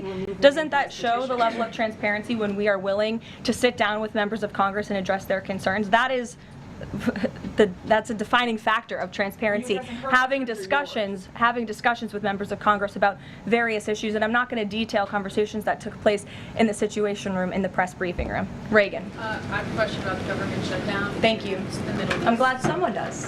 First, on the government shutdown, the shutdown deal reverses the administration's regs, and it also prohibits more from happening until the end of January. I'm wondering if the president had input on this element of the deal, and if he's at all disappointed that's going to reverse the downsizing of the federal government that they did shut down. I mean, look, I think it's about 6,000 workers total. When you look at that in comparison to the reduction in the federal workforce that this administration has done since January to get rid of the waste, the fraud, the abuse, and to reduce the size of our federal bureaucracy, we've done a lot of great work on that front, and we will continue to. But obviously, the president's main priority was to reopen the federal government and get people back to work, and that's what this deal accomplishes. And on the Middle East line, there's been reports in Israeli media that the U.S. is considering building a temporary military base on the Gaza border. Can you confirm these reports? So I had a conversation directly with the reporter who wrote this article, and this article was based on a single piece of paper, an inquiry that somebody in the Department of Navy made about an idea that may happen in the future. And this reporter deemed that as an official plan and ran with a story that the United States is looking into it. I checked with the highest levels of the United States federal government. This is not something the United States is interested in being engaged in. It's not something we are currently involved in right now that we will be funding. And the president has been very clear he doesn't want to see boots on the ground with respect to what's happening in the Middle East. We've made great peace. We've made great progress with the peace plan in Gaza, and we want to continue to see that move forward. But I put a comment in that story for a reason, and sometimes we see reporters take a piece of paper like this and just deem it as official policy, and sometimes that misleads people a little bit. Sure. There's been a question about UK intelligence sharing regarding the drunk interdictions involving Venezuelan boats. How will that affect the U.S. military operation? There's been a lot of discussion about the high caliber of the intelligence that has been provided before any of these military actions have taken place. I've seen that report. Oh, hello. I've seen that report. I'm familiar with the reporting, but we don't comment on intelligence matters, classified intelligence matters, as you know. As for the Trump administration's position on our narco-terrorist campaign in the Caribbean, it is going to continue, and the president has made it very clear he's not going to allow terrorists to bring illegal drugs that kill American citizens into our great country. Sure, John. I'll go to John and then Zolan. Go ahead. Thank you so much. Trump has talked about sending out $2,000 checks to U.S. citizens. Earlier this year, he also talked about sending a Doge dividend. That didn't materialize. Should U.S. Citizens expect the $2,000 proposal? Is the White House committed to making that happen? The White House is committed to making that happen, yes, and we are currently exploring all legal options to get that done. I don't have a timeline for you or any further details, but I can confirm for you that the president made it clear he wants to make it happen, and so his team of economic advisors are looking into it, and when we have an update, we'll provide one. Solon. You said at the top that one of the costs of the government shutdown was that people missed their SNAP benefits. Can you explain then why the administration went to court to fight the funding of food stamps and SNAP benefits? So recipients missed their SNAP benefits because the Democrats shut the government down, and they forced the administration to tap into a contingency fund that did not even fund the full entirety of this program. And so then you had an unhinged judge who was trying to dictate from the bench what the executive branch has to pay for and where that money has to come from. That is judicial overreach at its finest, and so that's why the administration pushed back on that. We can't have the judicial branch telling the executive branch that we need to rob the Children Nutrition Fund, which is what this judge was trying to do, to pay for SNAP benefits. That's completely inappropriate and it's unconstitutional, and we've been proven right with that legal argument. But now the good news is, again, thanks to Republicans and in several hours President Trump, the government is going to be reopened, and SNAP recipients are going to receive their full benefits, which is what President Trump has always wanted to do. Stephen. Why also did you need the judicial process for that? I mean, during this shutdown, didn't the administration have a responsibility to tap into any of those reserves to ensure that essentially we did. We did tap into it. We did tap into the contingency fund. And then the judge told us, no, you have to get more money from a children's nutrition fund. And we felt that was judicial overreach. You shouldn't tell the president which fund he has to rob because the Democrats are holding the country hostage by shutting down the federal government. Stephen, go ahead. Well, if the president is considering a pardon for Ghislaine Maxwell? Again, he's answered this repeatedly. It's not something he's talking about or even thinking about at this moment in time. I can assure you of that. Stephen. Caroline, I've got two questions about New York for you. Sure. First, you always do. Mayor-elect ran for the New York Post. Mayor-elect Mamdani, he said that he plans to reach out to President Trump and that, quote, this is a relationship that will be critical. Does the White House have a response to this planned outreach?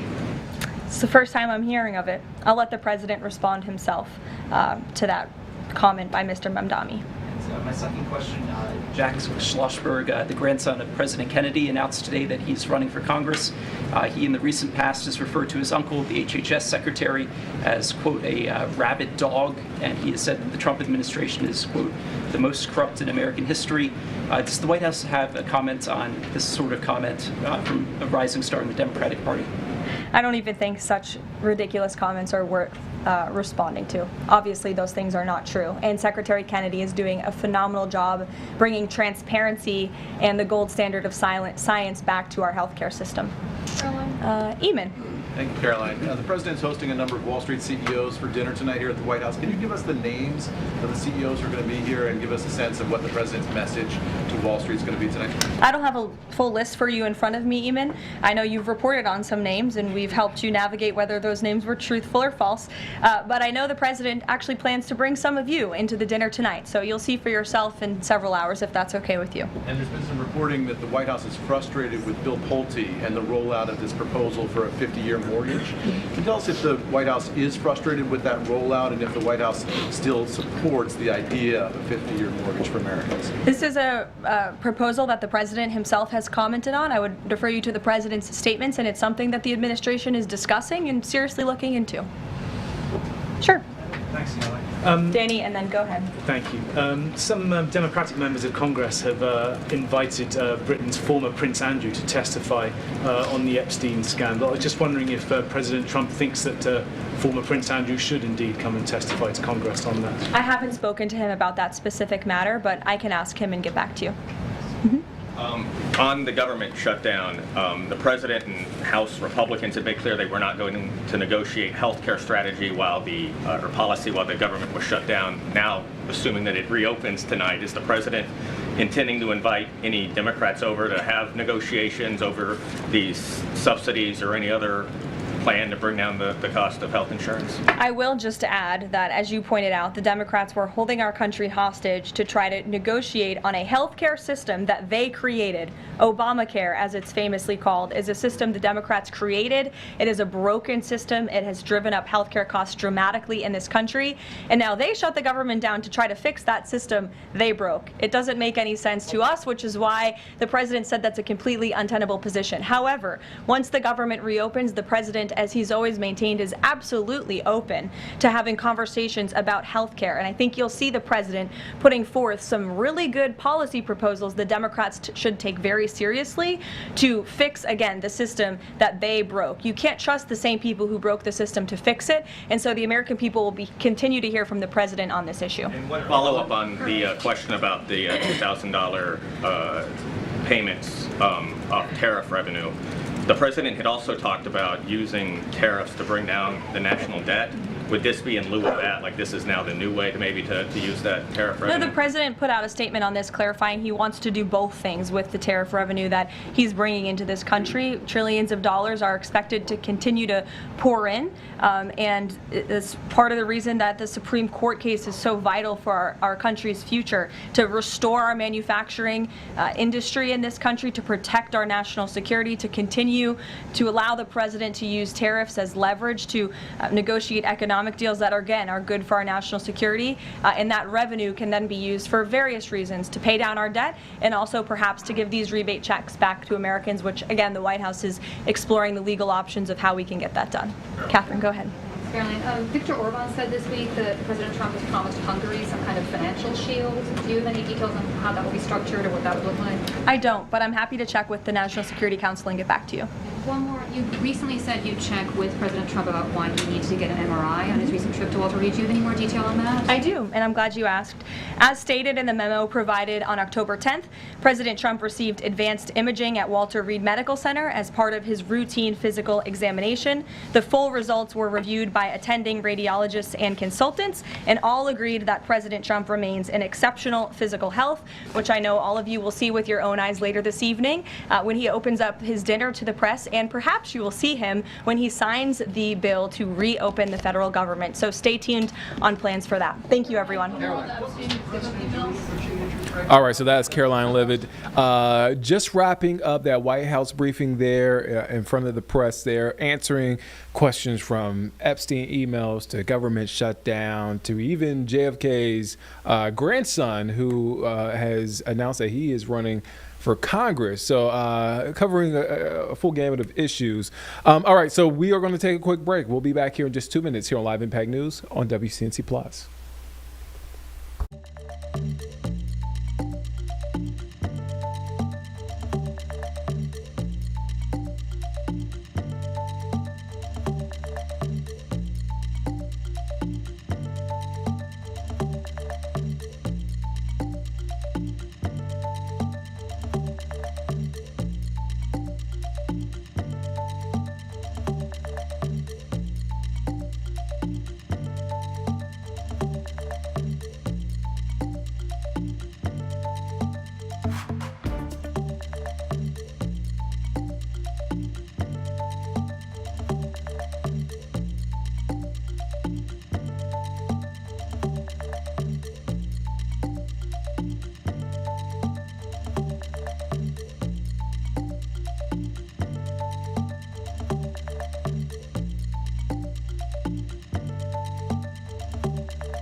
Welcome back here on Live Impact News on WCNC Plus. I'm Nick Sturdivant. We want to get now to a press conference that's happening live, an update on that horrific UPS plane crash. We're hearing from officials there, including the mayor, Craig Greenberg, who is right now at the podium.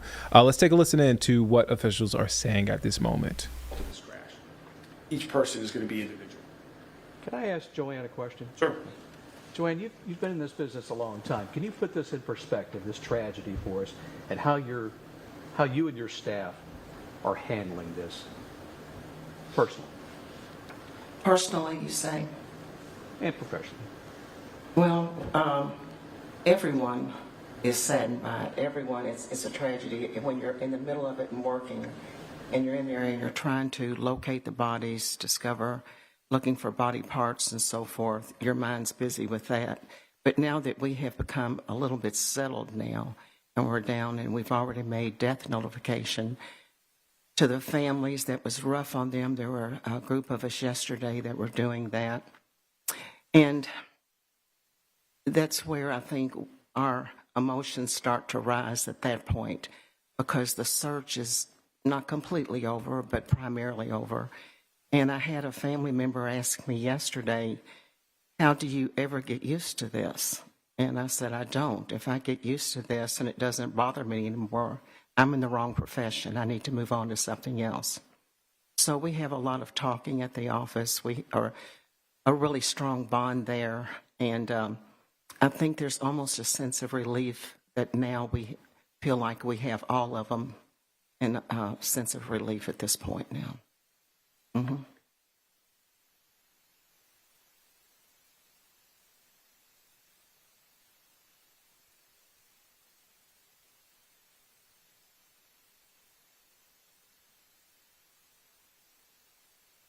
You don't know if they've been in contact with those. I believe, but I'm not certain, that UPS has made contact with the victim's family, but I defer to UPS on that question.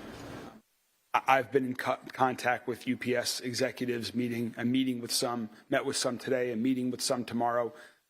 I will be sure to relay that concern as well to them to make sure they are aware of it if they are not already. Is UPS paying for most of the cleanup out there and maybe some of the repairs that might be needed around roads and things like that? So all of that is being worked out. Those are some of the discussions that we began to have today about the process for reimbursement from the city's perspective, from the other agencies' perspective. Under federal law, following an airplane crash, there are certain things that the airline is required to pay for example, the funeral costs of each of the victims of the crash, and that's all specified by federal law. So we have a team of people, as does UPS right now, that's going through that. Some of it is insurance, some may be the company directly. There may be other parties that are involved in the repayment, and so we're working through all of that right now and trying to figure that out from the city's perspective, for other public agencies, and also I know that's a question for those who have been impacted, victims, their families, and others who are impacted. One more question, Emma. With the cleanup going on, I mean, I know you guys had the press conference a couple days ago talking about how much oil, was at the site and has gotten into some waterways, and that oil is kind of being collected in tanks and stuff. I wonder what happens with all the oil and stuff, the runoff that gets collected through the cleanup. Where does that go? So I don't have a specific, the question was, where does all the oil that's been in the basin, where that's collected? I don't have a specific answer for you on that. I defer to MSD for that technical answer. But this is not the first time they've been cleaning up hazardous materials that are in the waterways or in the ground, or in this case, 30,000 gallons of oil that fortunately got into a basin that has been protected from getting into any of the waterways. So there are special crews that this is what they do. They remove hazardous materials safely and then dispose of them safely. What that specific process is, I'll defer to MSD on that, but that's what they're doing. It's not just being dumped somewhere else in an unsafe way. We will continue to keep you all updated with any information that we have available as it relates to the investigation.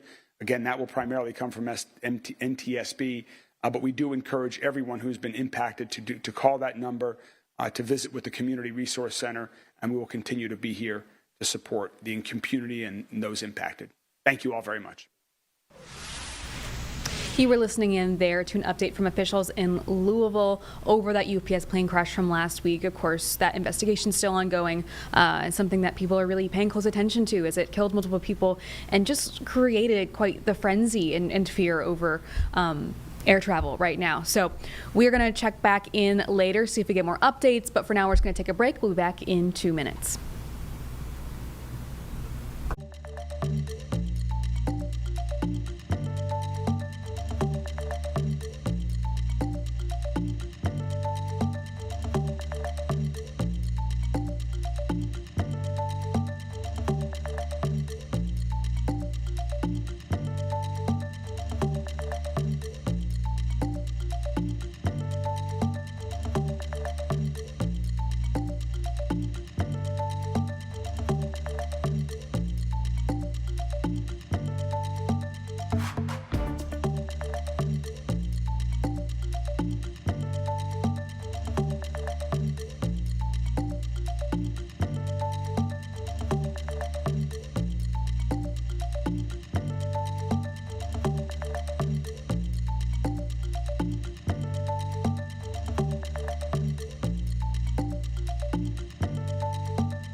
All right, welcome back to Live Impact News 203 here on WCNC Plus, and we're going to get straight out to something happening live right now.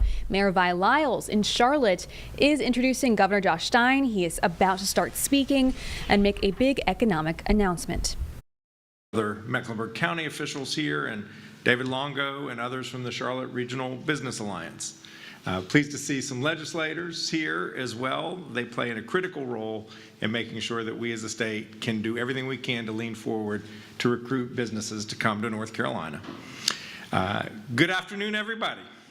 Good afternoon. I am here to make a pretty exciting announcement. If you saw or heard us drive up here, you probably know what it's going to be. Scout Motors is establishing its global corporate headquarters right here in Charlotte, North Carolina.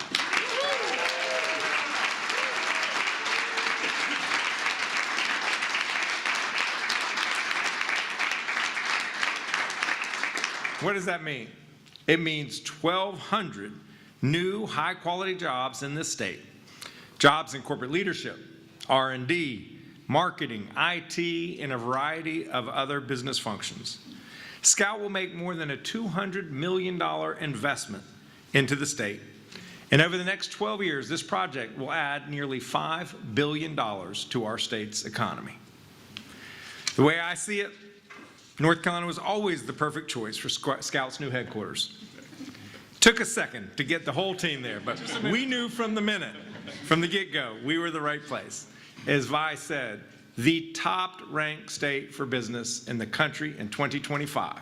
Third time in the last 4 years. That's because our top-tier research universities and community colleges, our business-friendly climate, our leadership in the clean energy economy, and our unmatched quality of life. But above all, it's our people. Our highly skilled workforce makes businesses want to establish themselves and grow here.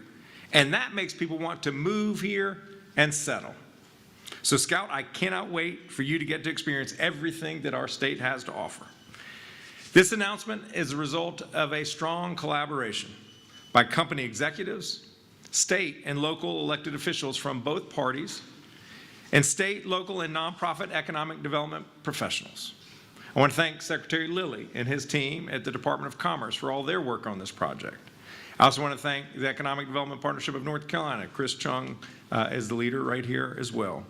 The North Carolina General Assembly, as I already acknowledged. The North Carolina Community College System, in particular, Central Piedmont Community College. The UNC system, including UNC Charlotte and North Carolina A&T University. The Charlotte Regional Business Alliance, Charlotte Works, the County of Mecklenburg, and the City of Charlotte. Economic development is a team sport. Each entity I mentioned, and a number I probably didn't, played an essential role in today's good news.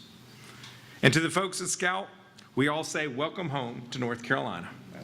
We're excited that you're revitalizing an iconic American brand and building the next generation vehicle company right here in the Carolinas. At this time, I'm going to bring forward Scott Keogh, the CEO of Scout Motors, to receive a gift. This is a vase designed by North Carolina potter Ben Owen, and on it, it reads the state motto, Esse quam videre. Malcolm, that means to be rather than to seem. Beautiful. And right now, by investing in North Carolina, Scout Motors is exemplifying to be rather than to seem. We look forward to all that you create here. We thank you for your belief in this state. And I, for one, am excited to see some bad boy SUVs and trucks on North Carolina's highways. Scott, thank you. Come on forward. Thank you very much. Mayor Lyles, Governor Stein, thank you very much. And to all of you, it's an absolute pleasure to be here in your city, in your state, and celebrate this moment. I think the governor is right. It's been a long ride. But when you arrive at the right place, well, it's called a beautiful journey. And that's, I think, exactly what we have here. So look, I know everyone wants to hear from a man in a blue suit with gray hair and reading glasses, but what I think might be a better way to go is let's take a look at a video and I'll give you a good synopsis of what we're up to and why we're doing it. So if we could run the video, that'd be greatly appreciated. When we started out, we honestly wondered, could we do it? Could we start with dirt and end up with something enduring? Could we show America the way to build things again? Could we demonstrate that companies today can still have the backs of their workers? Could we haul the best values of the past into a promising future?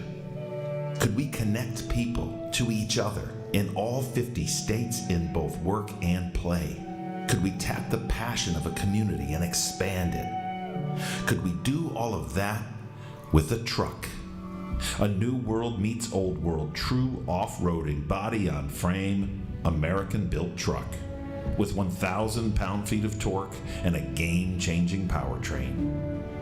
We are here today to answer. All right, we're just popping out for a second because that video, we want to make sure it's not copyrighted. So we're going to take a second to recalibrate here. I think we're going to head back out once we know that that is clear. James, where do you want to head next? Well, we have some notes from the newsroom, Julie. I've got them on the screen now to learn a little bit more about this company. They're news to me, so newsroom has put some notes together here for you on the screen, but it looks like they're a division of Volkswagen Automotive Group. Very cool. Off-road electric vehicles with base models set to start under $60,000. Scout badge dates back to 1959 with the first one sold in the U.S. in 1961, so some history there for you, but this comes on the heels of multiple announcements that Governor Josh Stein has made today. This is a really busy day for him, not just here in Charlotte, but he was in Liberty earlier for the opening of that new battery plant. So a lot of economic development in North Carolina today. I think we're maybe able to head back out. Maybe that video has ended. Yeah, let's do that. Let's take a look. Two employees with an idea. And the idea obviously is not just to bring back a relic, but bring back a revolution and bring back getting America back to manufacturing things, dreaming things, and doing things again. And that's exactly what we're up to. If you look at the update, I think it couldn't be clearer. I think you'll see momentarily, we've designed an absolutely stunning vehicle that's packed with innovation. We've engineered a real truck, body on frame, solid rear axle, but we introduced tons of innovation. 1,000 pound-feet of torque. This car will be able to go anywhere and do anything. We have range extender technology. What exactly is that? Powerful battery that gives people the things they love about electrification. Instant torque, 150 miles of EV range, but takes away all of the drama. With the range extender engine, 500 miles of total range. People think America is a complicated place. Actually, it's not a complicated place. Give the American consumer everything they love, and things tend to work out for you. Do it at a great price, and then you really make it work for you. So that's what we're doing, and we're engineering the vehicle here in America. It's one of the critical reasons we're here in Charlotte is, of course, we're going to need all of this talent, and we need a place that can provide that talent, but also provide that grit. What we're doing is not easy. What we're doing is complicated. What we're doing is really difficult, and we need a community that wants to get behind difficult things and challenging things. We're sourcing the vehicle as we speak, and this is massive. We have 4,000 jobs at the factory, but 5,000 more jobs in sourcing all of this. This is going to form a powerful ecosystem as we move between our factory in Blythewood, South Carolina, and of course our headquarters and our team here in Charlotte. What's been the reaction? And I think there's a lot of different companies that are doing this and doing that. Frankly, the reaction has been powerful because it's exactly what America is looking for. We look upon ourselves as meeting this American moment, and this vehicle is. And how do I know? I know because we have 130,000 reservations. I know when the press says, this is how you do it properly. You don't badge engineer and pop a Scout logo on a vehicle. You make a proper ground-up truck and a machine that we can be proud of, and you'll see there. So this takes us to the big next step. You know, obviously a factory is one thing, but the next thing we need is a home. And I think a lot of people look at these decisions and they check a box and they talk about things like what's the cost of living and what's the cost of housing and what about education and what about cost and all of that. Those are powerful things, but of course at the end of the day it needs to be a home. And a home is a place where you need to live. A home is a place where you need to speak to your kids and raise them. Speak to your wife and of course have her come down or speak to your husband. And that is what made Charlotte special. Yes, we can check the boxes about all the things that people do, but it's a place that we can collectively feel at home, and that, as you all know, is by far the most important thing that we will be doing. The second thing on that is we need momentum and we need speed. That, of course, is the talent. We feel it's here. I'm not an expert in North Carolina, but when I see a state that has mountains, I see a state that has oceans, a state that likes to work and play, I think of this kind of vehicle. It can take you anywhere, it can do anything. Go to the beach, go to the mountains, and I think we'll be right at home here.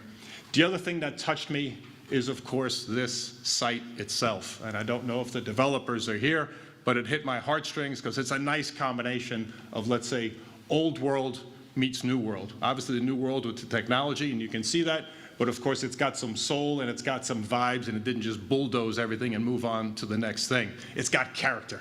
And that's exactly what Scout is. When I particularly look back that this was formerly the coal manufacturing site from 1911, actually one of the biggest manufacturing sites in Americas, when I see that it made seed planting equipment and basically made 2 million seed planting equipments out of this site, when I think of Scout's history that made an SUV for the farmer, an 8-day-a-week truck for the farmer, you marry these together perfectly at home. When I close my eyes and think of that brick building over there, converted into our engineering and design center, it's going to be an absolute home run. Now, many of you are probably saying, what's this odd little brick here? And this brick here is a simple thing. It's a connection. As you know, Scout Motors was founded and had a factory in a town called Fort Wayne, Indiana. That factory did close. Scout Motors, an American icon, did go away. This brick is from that factory. We have one in our factory in Blythewood, South Carolina, and we have one here in Charlotte. Two things. We will connect to the past. We will remember what was done. The second thing, never again. Never again will America let its icons get away. Never again will America let other people make our things. Never again will we not get behind it with full grit and do great things, which is exactly what we're doing out there. So look, in closing, I'm very humbled to be here.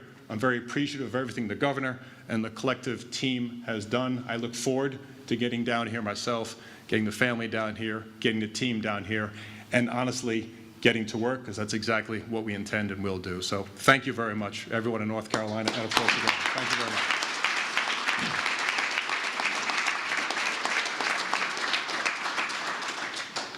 All right, Scott, I'm sold. I want one. Good afternoon, everybody. Today's announcement marks a catalytic shift for East Charlotte in Mecklenburg County, our great region, our state, and I am just so excited to be here. I have a colleague that whenever she's excited, she says she's going to do her Snoopy dance, and today I feel like doing my Snoopy dance. Let's see it. To our governor, mayor, secretary, David, thank you. Everybody for being here today. This is just so exciting. My name is Mark Jarrell, and I am chairman of the Board of County Commissioners here. Also represent this particular district on the county, District 4, East Charlotte, and we are just excited. And anytime that we can have the city, the county, the state, our business community, and educational institutions aligned, you know something significant is underway. And so I know for everyone, today's announcement did not disappoint. And so on behalf of the Board of County Commissioners and the more than 1.2 million residents that call Mecklenburg County home, I'd like to thank, obviously, the governor, the mayor, the secretary, Scott, you and your team, and obviously David for joining us for this important moment. I'd also like to thank the City of Charlotte, the Charlotte Regional Business Alliance as well, Center City Partners, Central Piedmont Community College, and the University of North Carolina at Charlotte for their contributions to the project as well. And I'd be remiss if I didn't publicly acknowledge my colleagues on the Board of County Commissioners. Our county manager, Michael Bryan, is here. Thank you. And we also have county staff that's here as well. So I want to thank them for their hard work and their unwavering commitment to boosting the economic vitality and workforce development efforts through this project. And so today we're celebrating a game-changing partnership. The collaboration and intentionality behind today's announcement was the perfect balance of resources and expertise in service to our residents and economy. The ripple effect of this over $200 million investment will serve as a testament for what many have whispered for a long time. Businesses and communities thrive in Mecklenburg County. The 1,200 jobs that will precede today's celebration will undergird our economy, our workforce, and entire community in a way that will improve our quality of life in accordance with our established goals and values. Mecklenburg County remains an economic and workforce powerhouse, and Scout Motors' major investment, along with its decision to be headquartered here, demonstrates that fact. Scout Motors' decision to plant its flag here also shows us that the future will be headquartered right here in Mecklenburg County. As chairman of the Board of County Commissioners, I'm confident that with the backing of Volkswagen, Scout Motors' dedication to both our automotive industry and our workforce will have an indelible impact across the greater Charlotte region and state. So thank you all for being here for this important celebration. Again, to everyone here, the entire team, Scott, I just want to say welcome to Mecklenburg County. Welcome to your new home. Thank you.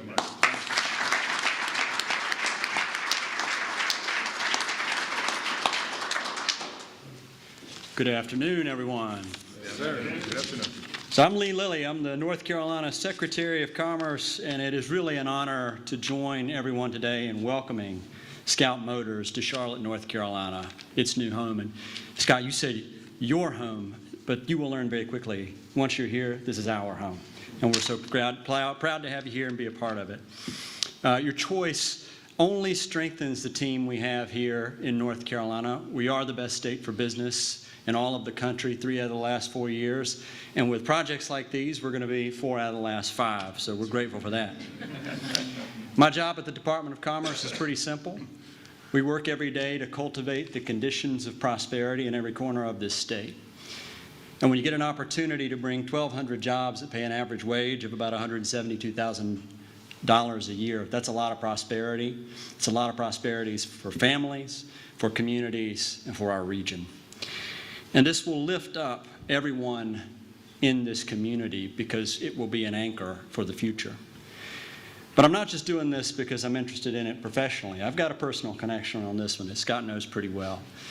My family has sold international trucks for 72 years in eastern North Carolina. And we sold a lot of scouts, a lot of travel-alls through those years. In fact, I was brought home from the hospital as a newborn in a Scout 2. And that's no joke. But when we think about the legacy that this automobile had and how much it meant to people, you can see the pride in people who still work and drive on these vehicles today. And I want to thank Howard Liederfein for helping us to get the 1977 Scout 2. It's actually his daughter Ainsley's Scout 2 that the governor got to drive up today. You see how much passion Scout owners still have for these great automobiles. And what we get to do today is to tie together that passion, the legacy, the lineage of Scout, a rugged, beloved American automobile, and bring it to the future with the investment Scout Motors is going to make in Charlotte, North Carolina today. So thank you all for what you've done to make this possible. Thank you to the City of Charlotte. Thank you to the county. Thank you, Governor, of course. I want to thank my ADP&C team who's been so important on this. The Governor acknowledged Chris Chung, but our board chair, Gene McLaurin, is here. Tony Benson and Austin Rouse, who've been essential in bringing this project to fruition. But most of all, thank you, Scout Motors, for choosing North Carolina. We're glad to have you as part of this family. So at this time, we're going to close out the event. Speakers will join me outside for some photographs, and we'll see you all outside to mix and mingle and see these great new cars outside. Thank you very much.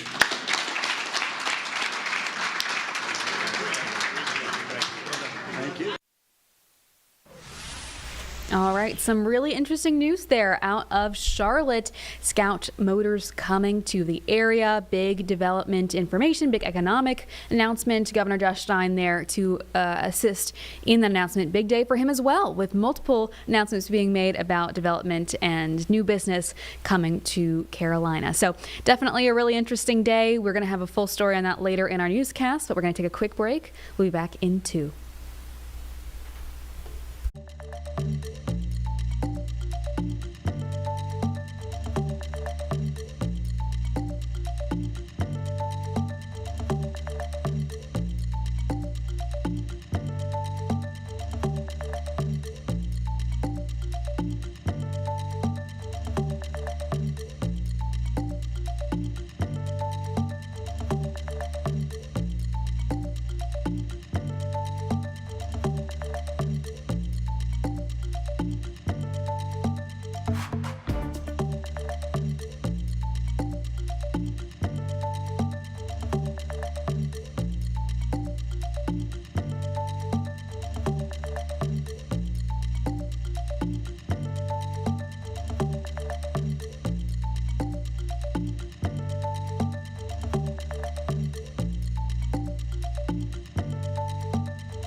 Welcome back. Julie Kay here, approaching 2:30 here in the Live Impact studio. Of course, one of the biggest stories, if not the biggest story of the day, is the government shutdown. We are officially 42 days into it with an end in sight finally. Tonight, the House is expected to vote on the Senate pass spending bill that would bring the government back open for now until the next round of voting. This means people would start getting paid again, those federal workers, potentially getting back pay for what they missed during the shutdown, as well as eventually airports and SNAP being back to their full potential. So House Democrats are speaking live now. I believe we're getting our next speaker started, so we're going to see here what they have to say about what's next.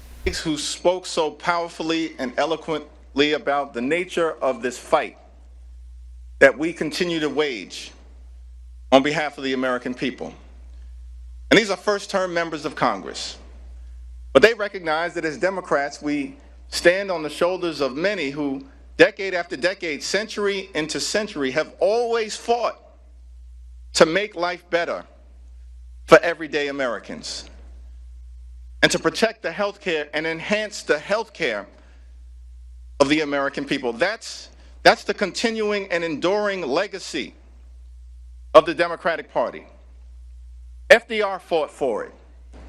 Truman fought for it. JFK fought for it. LBJ fought for it. Carter fought for it. Clinton fought for it. Barack Obama fought for it. Biden fought for it. And no one fought harder in the House of Representatives than our Speaker Emerita, Nancy D'Alessandro Pelosi. That's in the DNA of the Democratic Party. From FDR to Nancy Pelosi to these first-term members. And so our promise to the American people is that we are in this fight until we win this fight for all of you. Cancel the cuts, lower the costs, save health care. God bless you. God bless the United States of America. All right, looks like they're actually just wrapping up there, so we're going to check back in later and see if we can roll that back to the beginning so you can get the full context of what they're discussing. Of course, as you kind of picked up probably by the sign there, healthcare is still the main part of this disagreement over if the Affordable Care Act subsidies should be funded. Democrats, of course, saying that that needed to be in the spending bill, that needed to be a part of it to confirm that that would be happening. Republicans say that's a fight for a later time, a discussion for a later time. But this spending bill does involve a potential promise to vote on that soon, although no actual requirements to fund it. So that is kind of the key piece of this fight here that is still up in the air that we'll have to keep an eye on. Of course, healthcare costs affect so many people in North Carolina. So something we're going to keep checking in on even if this government shutdown does end tonight as expected. We're going to do this check of your forecast though. Of course, things are looking a lot warmer than they were on Monday when we got a little bit of snow. So here's the latest that you need to know for the rest of your week.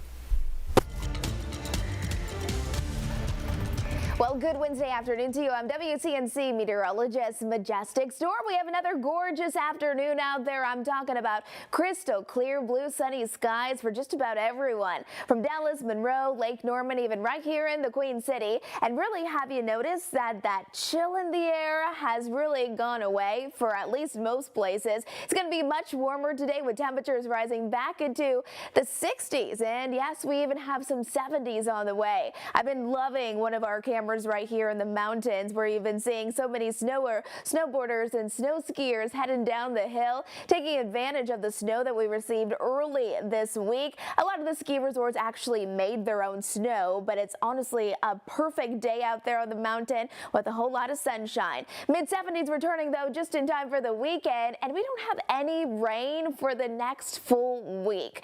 Now boy, what a difference a day makes with temperatures. 48 degrees is all we topped off at yesterday. We've been struggling with that bitter cold Arctic air. We felt that Arctic blast. Today we will welcome in those mid-60 degree temperatures. As you're picking up those kids after school today, it'd be a good day to send them outside to play. We're looking at sunny skies, temperatures again mainly into the 60s. Now we do have much cooler temperatures if you're in the mountains. Of course, we're going to be topping off at 53 degrees in Fleetwood, 46 in Banner Elk. And while it is going to be cooler in the mountains, I'll tell you one thing, it's warmer today compared to yesterday, because yesterday in the mountains, really, those daytime highs only climbed to right around freezing. 66 out towards Morganton and Lenore, Hickory topping off at 65, 66 here in the Queen City, Concord planned for the same, and then just to the south of us out towards Chesterfield and Wadesboro, right around mid 60-degree temperature. So overall, a really nice Wednesday to get outside and enjoy.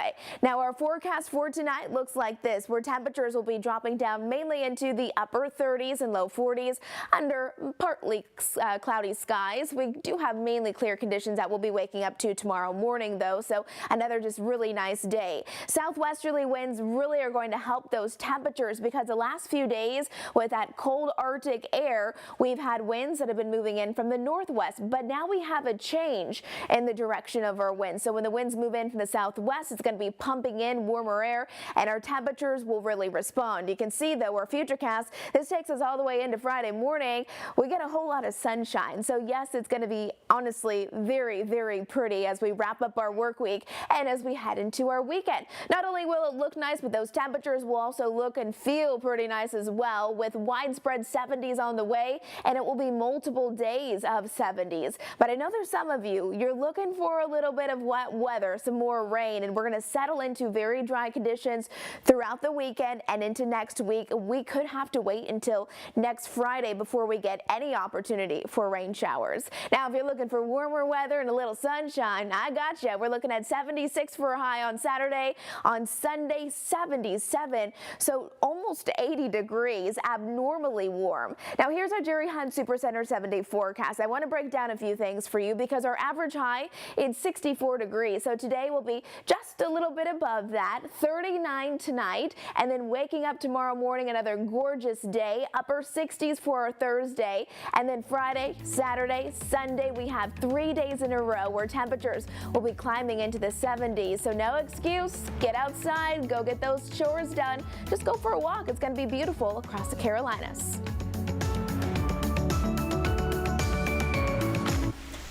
Some good news for your forecast this week and this weekend in particular, so definitely something to look forward to, especially if you're not looking forward to temperatures getting colder later on. We're going to take another quick break, but just know that we've got some important local headlines coming up, including local reaction to Border Patrol announcing a decision potentially to come to Charlotte, so stick with us.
Welcome back to Live Impact News 235 here. I'm Julie Kay. And as I mentioned, we've got some local headlines we want to get to, the biggest of which is reports that Border Patrol is on its way to Charlotte. This will be the first city, potentially, where Border Patrol leads that immigration enforcement operation on their own without ICE. So not only is this news that it's coming to Charlotte, but this is national news that this is a different way this operation would be structured. And so we have team coverage today, but we're going to start with our Anna King. Anna, you have been speaking to people all day long, trying to get reaction from communities that are impacted. What are you hearing?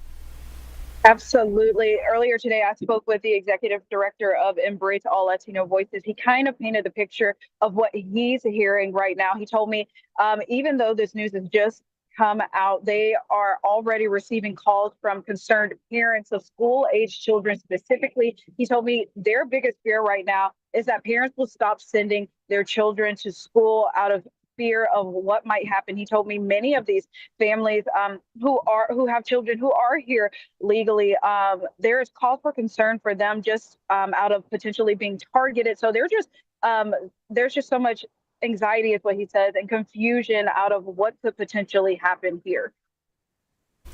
And I know that CMPD and local state officials are saying they didn't really receive much communication, if anything at all, about this decision. Do we know anything on that front, and how have we gotten any reaction from our more local officials? Yeah, well, actually, CMS released a statement explaining that this is not in collaboration with CMPD, so it's separate. I'm still reading through the statement that they released, but we will have more on that coming up here at 4 and 5, so in the leaderships. And then, of course, the people you spoke with, the experts, what are they encouraging people who are anxious right now to do? Oh my goodness. Right now, they are encouraging people to stay calm and just continue to abide by the law, and to also reach out to them if they have any questions or concerns, because that's what they're there for. They're there to provide them that bit of comfort. Definitely something important in such an uncertain time. We're going to see Anna again at 4 and 5 with some more information. Anna, thank you so much. All right, we're going to take a turn. As I mentioned, city and county officials we're paying attention to today, especially waiting for some reaction to that information. But also at the same time, we have these interviews that are streaming live for the Metropolitan Public Transit Authority. This is the new board that is going to be created since that sales tax passed just last week, or 2 weeks ago now, I suppose. That means that this board is going to be in control of how that extra 1% increase will be spent on transit projects. We know for sure that 40% is going to rail, 40% to roads, and 20% to buses. But this authority is going to decide which of those projects to be prioritized. For example, the Red Line rail, the commuter rail. So they're conducting these interviews publicly. They're having them streamed live. So we're going to keep an eye on this throughout the next couple of days because these are people that could potentially have a really, really big impact on the future of Charlotte. Yeah. Next question. As a newly established transit authority, this will require significant time and engagement from board members in the early stages. How do you view your role in helping to shape a new organization, and how will you approach the time commitment and hands-on work that this startup phase will require?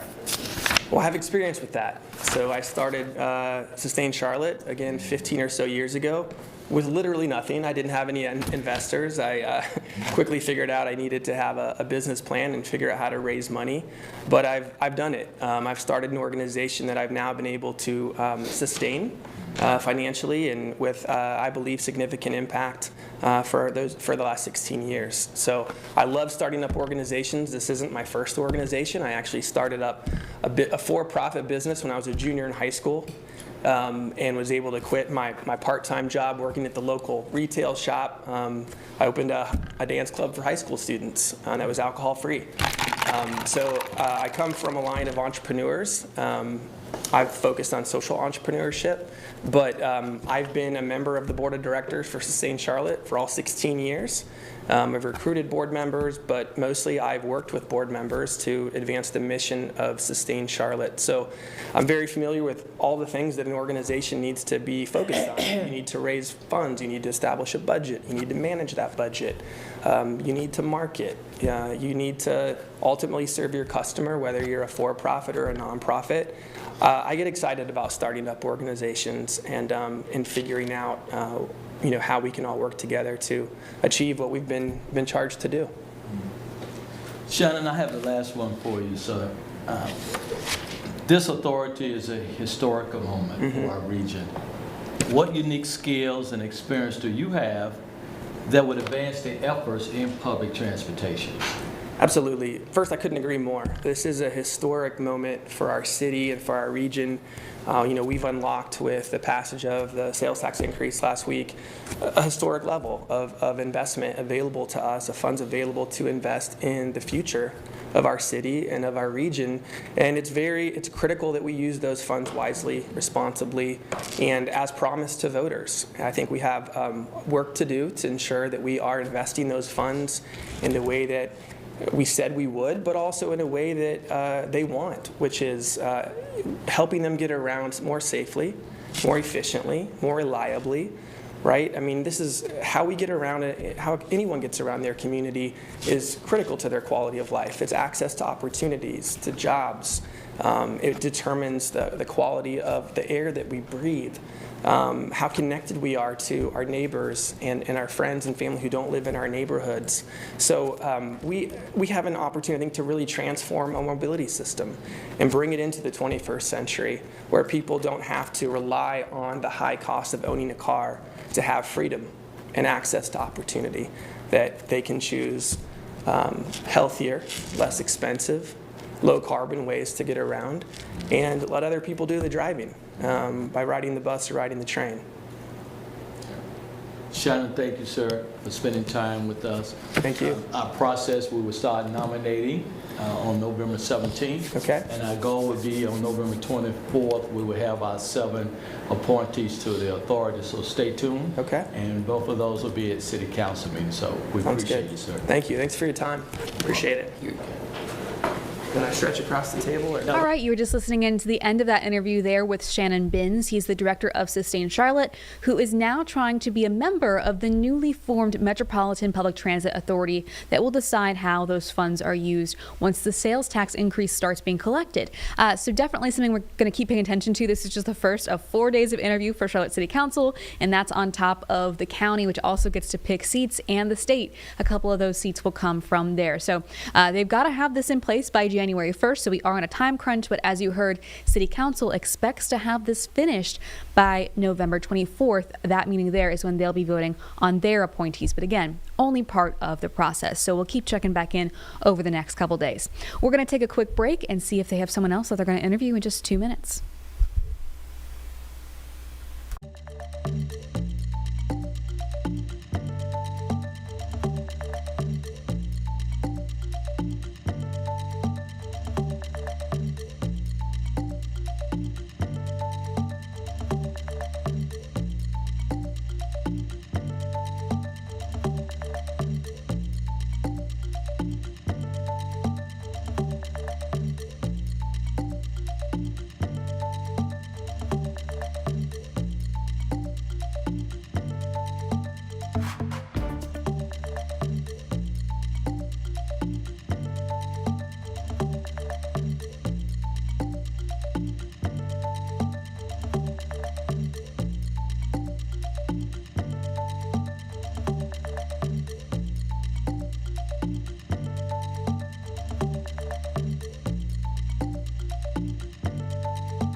Welcome back. It is 2:45 on the dot, and we're going to get back to this press conference from earlier on this day 43 now of the government shutdown. You're taking a look at the U.S. Capitol now. That's a live look where in just a couple hours, House representatives are expected to go back in session to hopefully find an end to this shutdown. But earlier today, Democrats spoke about the mission that still continues. They're still trying to get health care funded. Those Affordable Care Act subsidies is still a big part of their fight. And so even if the shutdown ends today, there's still a long ways to go for the Democrats.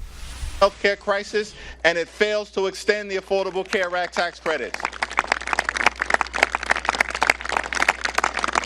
House Democrats will continue to support our men and women in uniform. We will continue to support hardworking federal employees. We will continue to support our law enforcement personnel.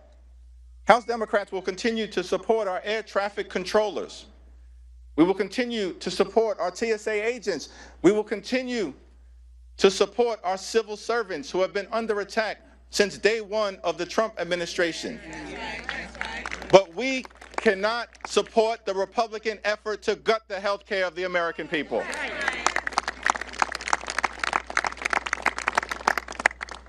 Today, House Democrats will introduce legislation to extend the Affordable Care Act tax credits for 3 years, to make sure that tens of millions of Americans don't experience dramatically increased premiums, copays, and deductibles. We believe that working class Americans, middle class Americans, and everyday Americans deserve the same level of certainty that Republicans always provide to the wealthy, the well-off, and the well-connected. The same level of certainty. And so we're calling upon our Republican colleagues to join us and extend the Affordable Care Act tax credits.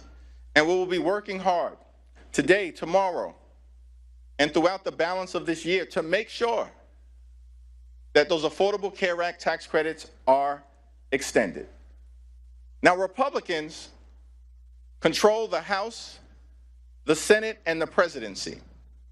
They own the mess that has been created in the United States of America. They own it. In a few hours, we will convene on the House floor.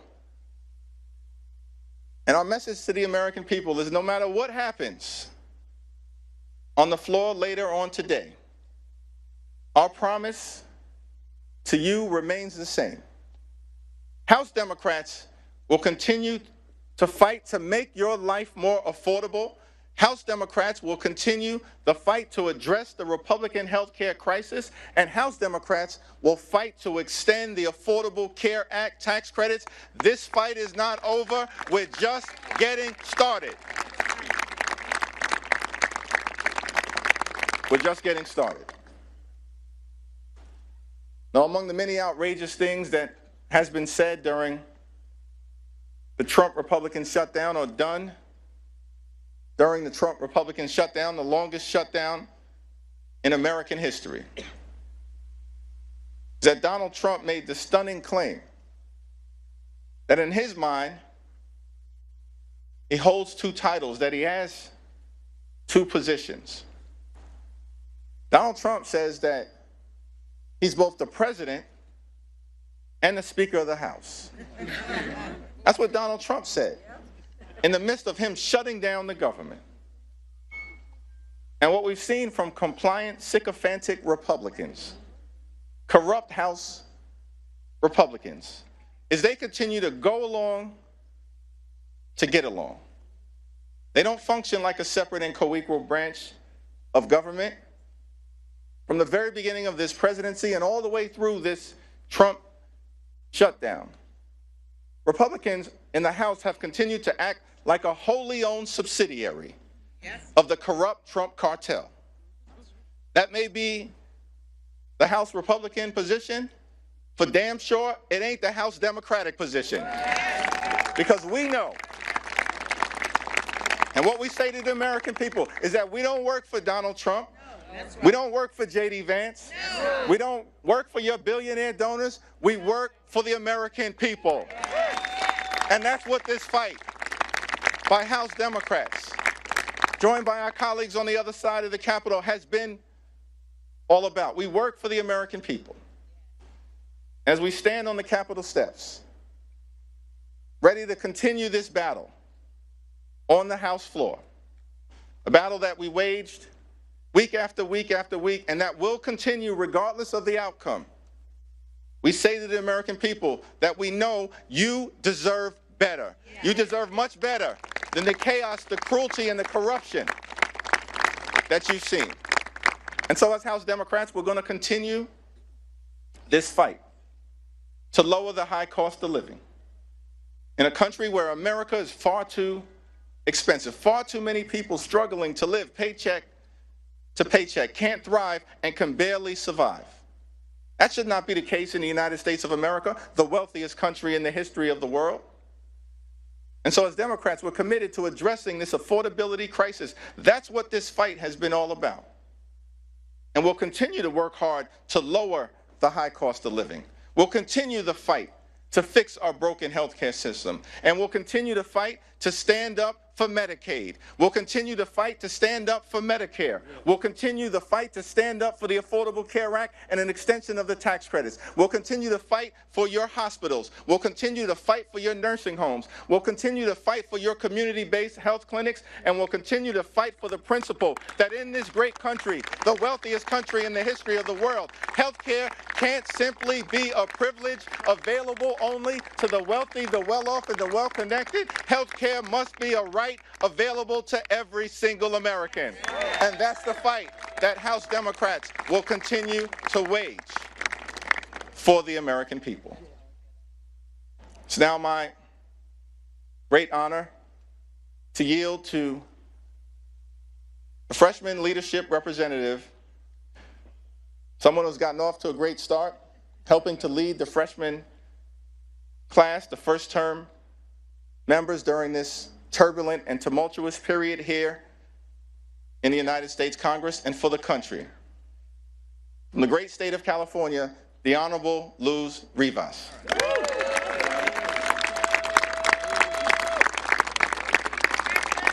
Thank you, Leader Jeffries, Whip Clark, and Chair Aguilar for your leadership.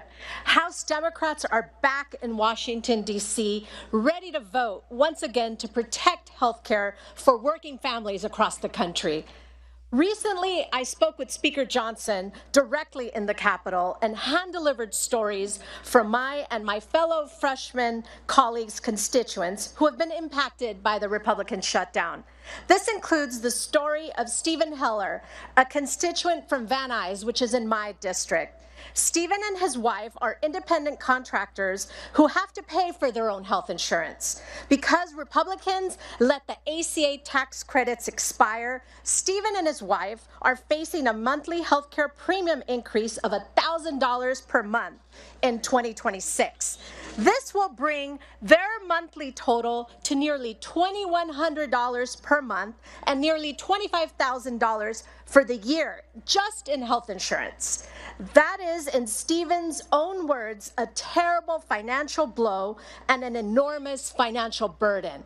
Constituents across the country like Stephen and his wife cannot afford Republicans' deal.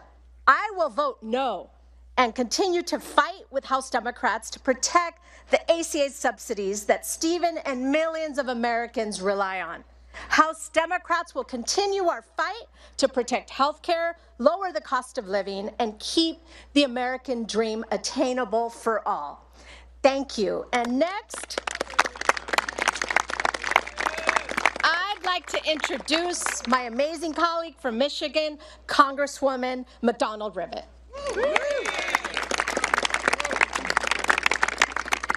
Thank you very much. I come from mid-Michigan, the part of the country where workers actually invented the American dream, to work hard enough to pay your bills, put a little bit away, and take your kids on vacation every once in a while. But the dream is further and further out of reach. In my district, 70% of our jobs pay less than $60,000 a year. So this healthcare crisis that Republicans have created, $1 trillion in Medicaid cuts and gutting the ACA in order to pay for the tax break for the ultra wealthy, is making things so much harder. So let me give you an example. A couple in my district, they actually go to my church, called and told me they're in their 60s and they rely on the ACA tax credits to pay their insurance premiums. But now, because the Republicans have failed to extend these credits, their insurance premiums are going to jump by $11,000 next year. An impossible sum for people on the edge of retirement. Health insurance already consumes 72% of their retirement income. Let me say that again. 72% of their retirement income, and is about to go up another $11,000. That means they're facing devastating choices between doctor's visits and paying the mortgage, between cancer screenings and putting food on the table, between prescription drugs and heating their home, or even, frankly, to get insurance at all. They told me, and this is a direct quote, they are strongly considering going without coverage and taking their chances rather than continuing to pay the premium. Because here's the reality. They actually can't pay that premium. I came to Congress, we all came to Congress to help people like them. Lower cost, better care, more jobs. One easy critical step is simply passing to extend the ACA credits. Yes. It is time we pass it before they pay the cost. Thank you. It is my pleasure to introduce my colleague from California, Representative Tran.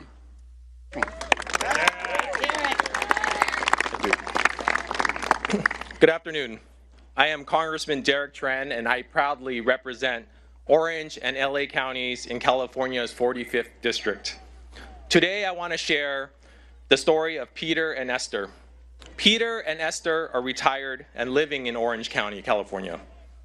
They're on a limited income, and their health insurance costs are overwhelming.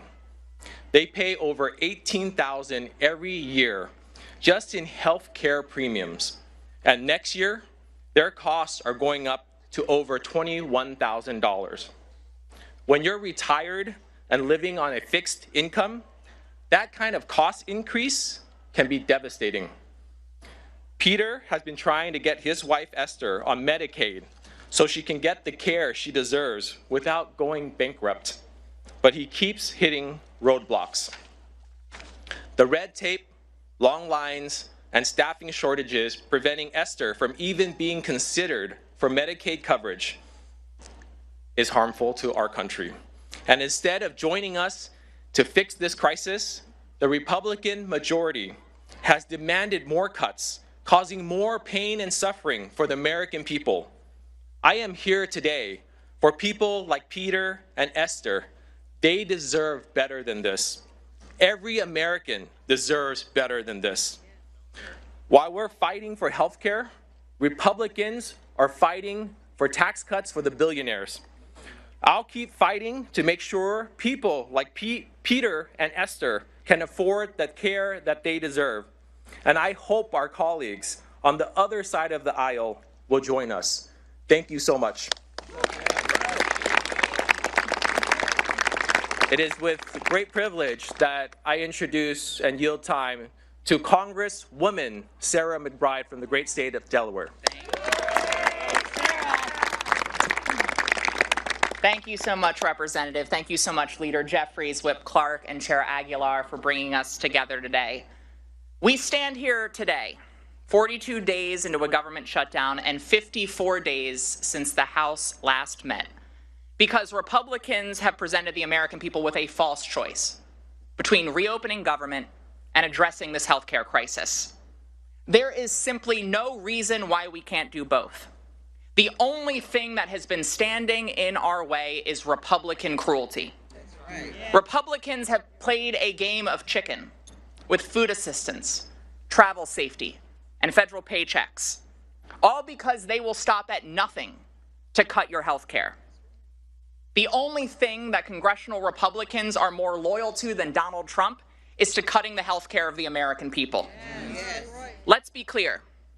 This healthcare crisis is a choice by congressional Republicans and Donald Trump, who have inserted a $1 trillion bomb into the American healthcare system.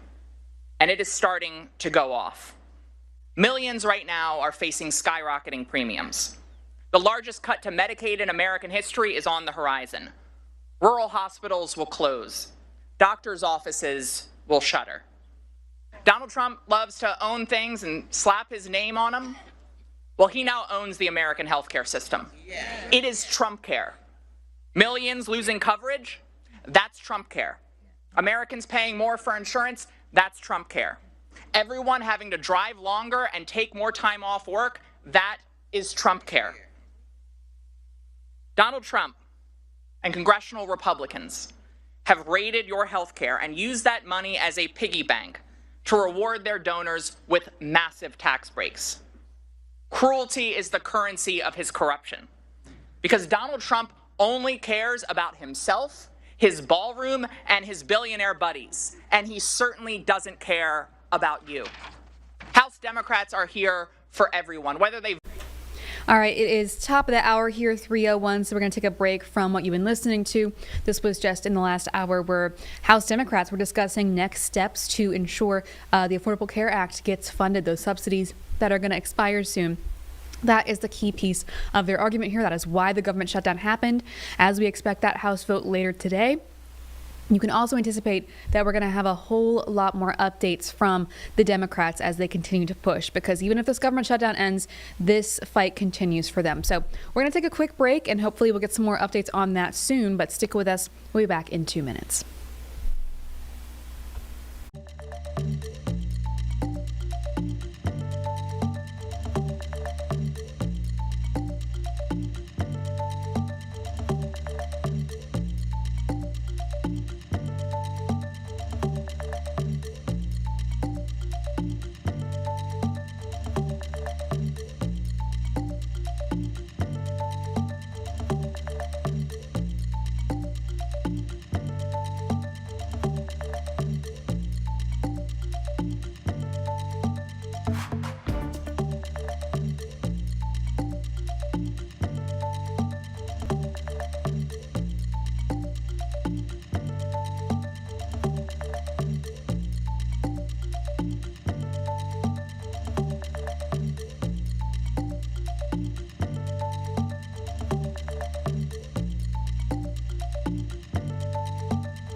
All right, welcome back to the Live Impact Studio. I'm Julie Kay here, and we're joined by Miles Harris, who's out in the field today covering one of our really interesting stories. This is one with a lot of history, Miles. Johnson C. Smith University having some funding transparency issues, and now students are calling for more transparency. So what did you learn today, and what's kind of the backstory of this drama here?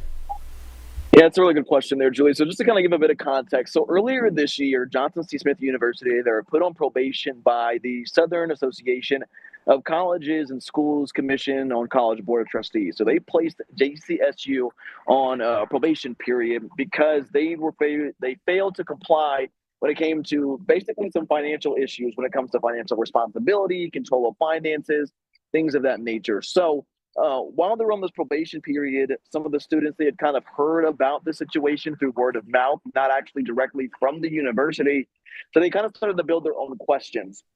And with that taking place, part of this probation period could elevate to the point where this school may not be accredited. So that is where a lot of that concern when it comes to the students on this campus are really kind of growing that issue trying to understand, one, where's the transparency at from the university when it comes to the probation, but also what this means for the students that have already been on this campus, that have already gained credits through being here full-time, part-time, at any points of those courses. And so that's where a lot of those questions and concerns are really growing from students here on campus. I got a chance to talk to some of them, one of them that actually started the online petition.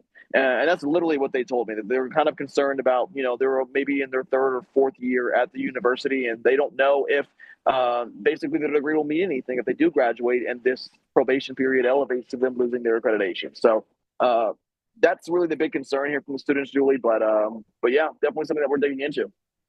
Yeah, some very, very valid concerns from students, especially if they're not getting a whole lot of communication. Have we heard any more information? Have you heard any more information from the school? Have they responded to you? So I did reach out to the university in regards to the petition specifically, and I did not hear anything back. I asked the students if they've had conversations with anybody faculty-wise about the petition or about the questions and concerns that they have had. They mentioned that was kind of dismissive, or they weren't really getting the questions or the answers to the questions that they were really looking for. So that's kind of what led up to the point with them kind of pushing this petition, hopefully getting people throughout the community, whether they're on Johnson C. Smith's campus or not, involved, aware of, and hopefully kind of getting more of the transparency and those concerns relieved sooner rather than later. Julie. Yeah, Miles, I'm sure parents are hoping to get some more information on that soon, too, as well. A lot of people are going to be following this. And you'll be back at 6:15. I know you got a lot of work left to do, so thank you so much for joining us, and we'll check back in later during our shows. Awesome. Thank you. All right, we're going to get another check of your forecast. As you saw there with Miles, it's looking pretty nice outside, and the weekend is looking even nicer than that. So getting some good news from our majestic storm here.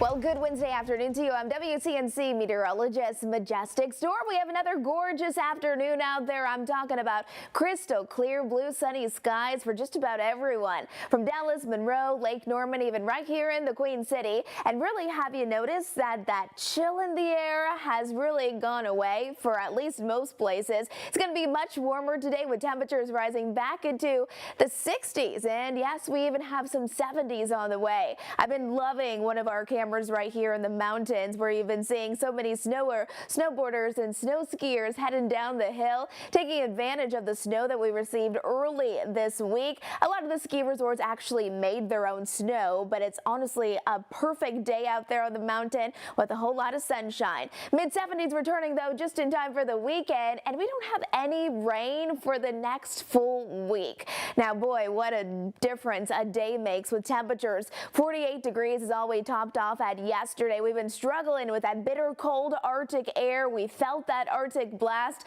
Today, we will welcome in those mid-60 degree temperatures. As you're picking up those kids after school today, it'd be a good day to send them outside to play. We're looking at sunny skies, temperatures again mainly into the 60s. Now, we do have much cooler temperatures if you're in the mountains. Of course, we're going to be topping off at 53 degrees in Fleetwood, 46 in Banner Elk, and while it is going to be cooler in the mountains, I'll tell you one thing, it's warmer today compared to yesterday, because yesterday in the mountains, really, those daytime highs only climbed to right around freezing. 66 out towards Morganton and Lenore, Hickory topping off at 65, 66 here in the Queen City, Concord planned for the same, and then just to the south of us out towards Chesterfield and Wadesboro, right around mid-60 degree temperature. So overall, a really nice Wednesday to get outside and enjoy.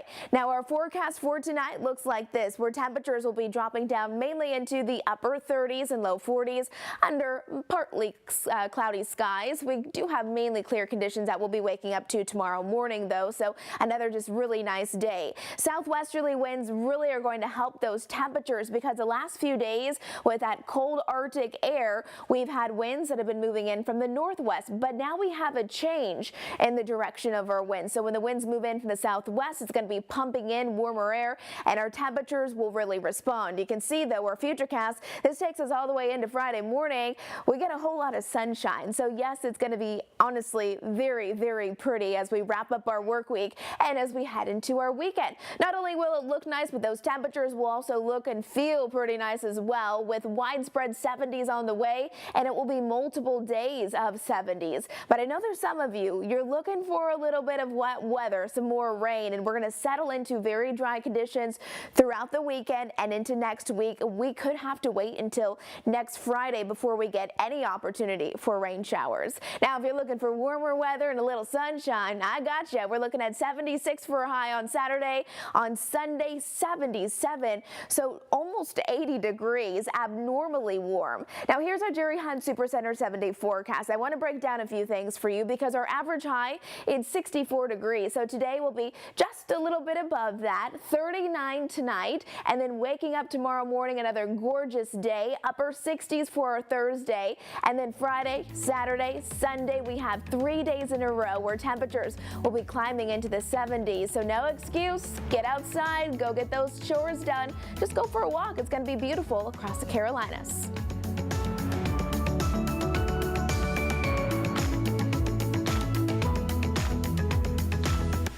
All right, some good news from our majestic storm there. We're going to take another quick break. We'll be back in 2.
Welcome back to Live Impact News. I'm Julie Kay here, and we want to get to one of the bigger stories of the past couple weeks, of course, that deadly UPS plane crash in Louisville. So we got an update today from officials just in the last hour or so, where they finally released the names of the 14 people killed. So that investigation's still ongoing, but definitely this is a story we'll be following, so we're going to check back in with that presser.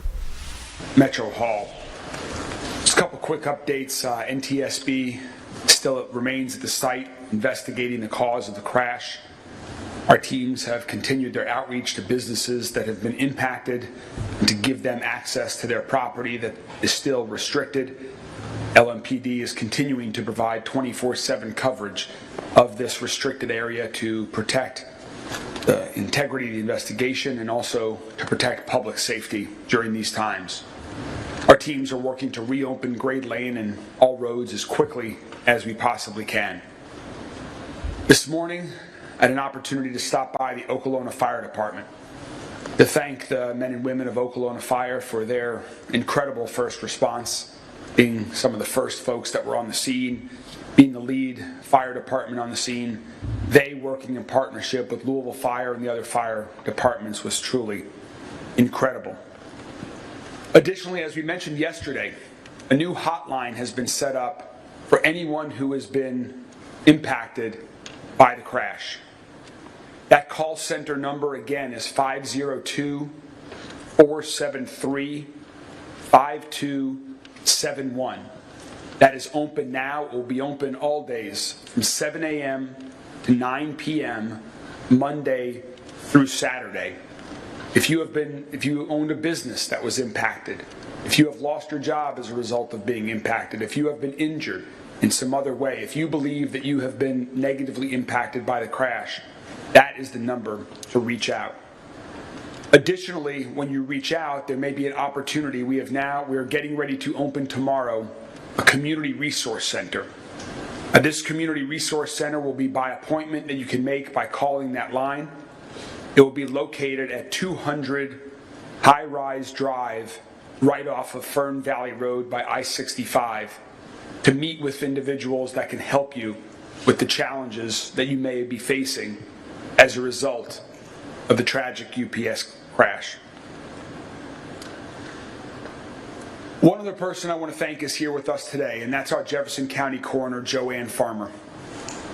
Her and her team have been working tirelessly under incredibly challenging conditions around the clock to help recover all of the victims of this plane crash, to identify the bodies in the challenging conditions, and to notify the families of their losses. This work has been incredibly challenging, but great care has been taken by Joanne and her team, working as rapidly as possible so that identifications could be made as quickly as possible. At this point in time, we believe that all of the victims have been located, have been identified, and that families have been notified. So now I'd like to ask our Jefferson County Coroner, Joanne Farmer, to share a little bit more about the process and to also share with the community the list of the 14 victims who we lost in this tragic plane crash.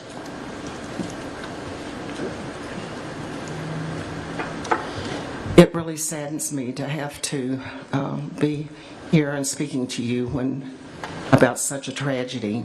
All 14 victims have been identified. They were identified by DNA, some by DNA and dental records, some by DNA and medical records, but all of them were positively identified by the DNA. We finished this completion of testing about less than 24 hours ago, and it was all complete. All of the victims' families have been notified, and we've been working closely with them throughout this whole process. I'll go ahead and release the names now on Flight 2976. Captain Dana Diamond, 62 years old. Captain Richard Wartenberg, 57 years old. First Officer Lee Truitt, 45 years old. Angela Anderson, 45 years old. Carlos Fernandez, 52 years old. Louisness Fedden, 47 years old. And Kimberly Asa, who was the granddaughter, 3 years old, of Mr. Fedden. Trinidad Trina Chavez, 37 years old. Continuing, there's Tony Crane, 65 years old. John Locks, 52 years old. John Spray, 45 years old. Matthew Sweets, 37 years old. Ella Petty Orton, 31 years old. And Megan Washburn, 35 years old. And on behalf of the entire coroner's office, to all the families, please accept again our sincere condolences for your tragic loss. Okay. Thank you, Joanne. Thanks again to you and your entire team for the professionalism and the empathy that you all have shown. I know what a difficult process this must have been. Today, as we share the names of those who we've lost, Our city feels the full weight of this unimaginable tragedy. Behind every one of these names is a circle of family, friends, stories that will forever be unfinished. I've heard it said that everyone dies twice. Once when you take your last breath, and again when your name is spoken for the last time. So as we hear these names today, let's never forget their lives, their laughter, their love, and all that they meant to those around them and to our entire city. Each of these victims represents a life full of purpose, interrupted far too soon, and also a life that will never fade, because we will always remember them. We will take care of their loved ones, walk with them through grief, and honor the lives they built by always saying their names. Captain Dana Diamond, Captain Richard Wartenberg, First Officer Lee Truitt, Angela Anderson, Carlos Fernandez, Trina Chavez, Tony Crane, John Lux, John Spray, Matthew Sweets, Ella Petty Wharton, Megan Washburn, Luisness Faden, and his granddaughter, Kimberly. May their memories be a blessing. May their memories strengthen us. May their families find comfort in knowing we stand beside them not just today, but in all of the difficult days ahead. The funerals for these victims will begin in the coming days. And I ask our community, I ask the media to please respect the privacy of these families. If they request private funerals, please respect their privacy during these incredibly challenging times for the families of these 14 victims. During these times of tragedy and tragic loss, we also saw incredible acts of heroism, incredible acts of bravery, and fantastic public service. I've heard from the NTSB, from other federal partners, folks around the region, about the incredible work the first responder teams have done in response to UPS Flight 2976. And one of the ways that we provided a fantastic public service, I believe, during these challenging times is through the work of LMPD and their support of the victims' families over the past week. LMPD led that part of our response, and so now I'd like to call on Chief Paul Humphrey to talk a little bit more about that process and the work that they have been doing and will continue to do to support the families of each of these 14 victims. Chief Humphrey.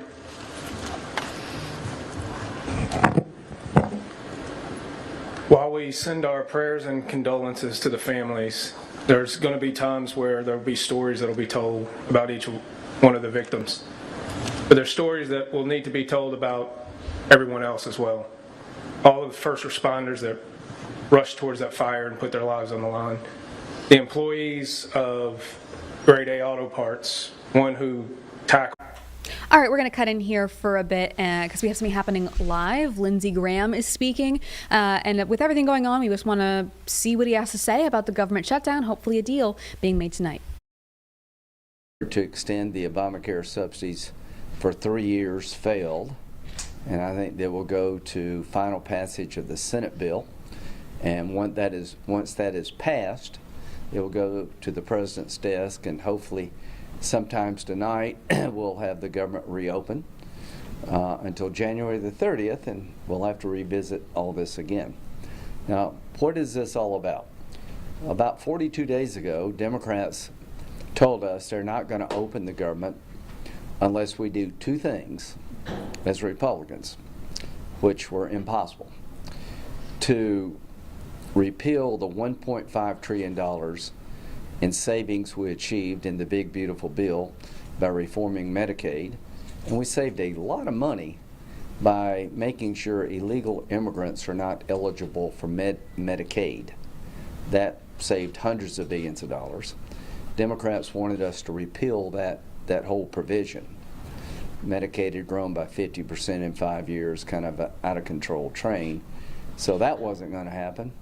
And the other thing they basically wanted is to extend the expiring Obamacare subsidies, which I didn't vote for, or any other Republican, forever. And we're not going to do that. The Obamacare subsidies are a gravy train for insurance companies.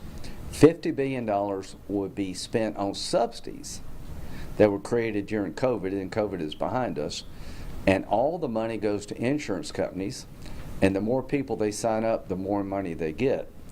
Obamacare was a promise that if we pass this bill in 2010, your premiums will go down by $2,500 per family in this country.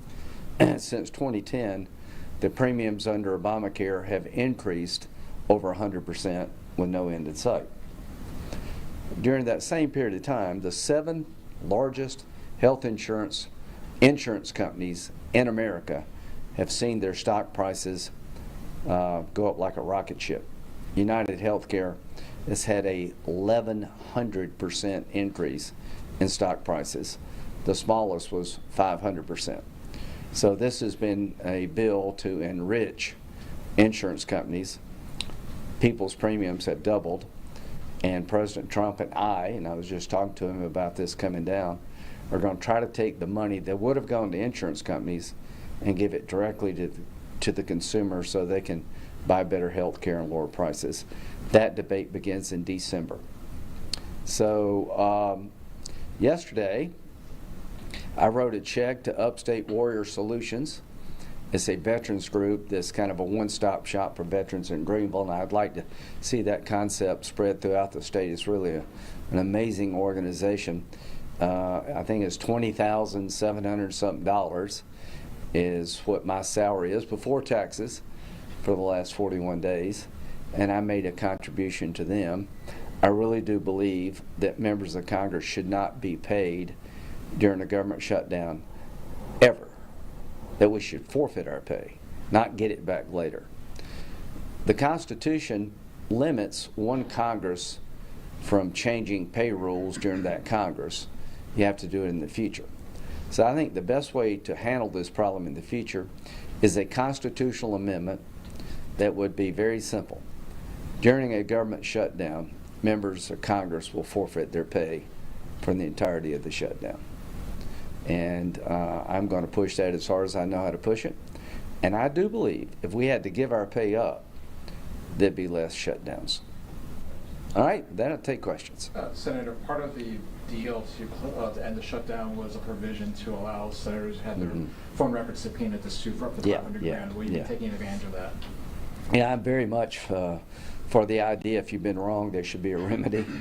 So what happened here is, unbeknownst to any of us, in 2023, there were subpoenas for my personal phone and my official phone by Jack Smith during Arctic frost. Under the contract with the Verizon carrier that the Senate has, they're supposed to notify a senator if anybody asks for phone records. There's a statute that says that basically says the same thing, that a non-disclosure order should not be honored. They violated, in my view, the contract and the statute, and there's no remedy, and we're going to create a remedy for in the past and the future. They were signed off by Democrats because it protects the institution. If I'm subject to a criminal investigation, then the rules apply to me like they would any other citizen. But this wasn't about investigating me or other senators for a crime. It was a fishing expedition. And now we know there are 10 senators had their phone records subpoenaed without a warrant. And I'm going to push back really hard. So this change allows the statute to be amended to create a cause of action. and that will protect the Senate in the future. And it will also cover any Democrats in this Senate this term that may have something happened to them. So Will you be filing a lawsuit? oh, definitely. And if you think I'm going to sell this thing for $1 million, no. I want to make it so painful no one ever does this again. Now, on January the 6th, I was on the floor of the Senate saying, no election's perfect, but I voted to certify the election and we must bring this to an end. 2.5 years later, I can't believe that a special counsel would try to find the phone records of 10 senators whose job it was to decide whether or not to certify the election. Who we called, where we called from, without a warrant or any other process, in violation of the contract between the phone company and the Senate, and a statute right on point. So I want to make sure this never happens again. And how do you do that? Make people pay. So I don't know what's going to happen. I don't know if I win or not, but I'm going to pursue through the court system remedies. And Senator, we're still the USS Gerald Ford is the Navy's most advanced aircraft carrier. It's steaming, heading toward Venezuela right now. I don't mean to be laughing, but I don't think they're just visiting the Caribbean. Sure. So they're making their way towards Venezuela. Yeah, I think so. With that being said, when there's concerns about the troop buildup, what the Trump Yeah, administration yeah. might be doing, Yeah. what concerns? Well, I just talked to the when we talk president about no it. foreign wars, and Yeah. then here we have a troop buildup. Yeah, I just talked to the president about what he's doing. This is not a foreign war. It's protecting America from being poisoned by drugs emanating from Venezuela. Maduro is not a legitimate leader of Venezuela, in my opinion. He stole the election from the opposition. He's indicted in American court for being a drug trafficker. I'd like to see him go down. These boats emanating from Venezuela full of drugs, I'm glad they're blowing them up, but that's not enough for me. In our backyard, we have a drug caliphate between Colombia, Venezuela, and Cuba. These three countries are in the narco-terrorism business. Hezbollah has a relationship with Venezuela, a Middle East terrorist organization of long standing, and it's increased as Iran gets weaker. They're turning to the drug traffickers to get their money, Hezbollah. So I think the president under Article 2 has all the power. He needs his commander-in-chief to interdict these boats and actually to strike on land. I don't consider this a legitimate government, but this is not the first time a president has taken on somebody in our backyard. Noriega, the leader of Panama, was taken out by George Bush 41.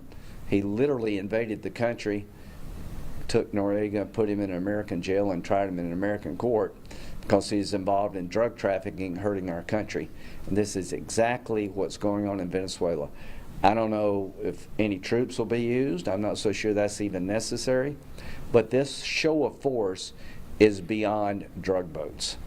I think the president has made a decision, I think rightly so, that Maduro's regime needs to come down.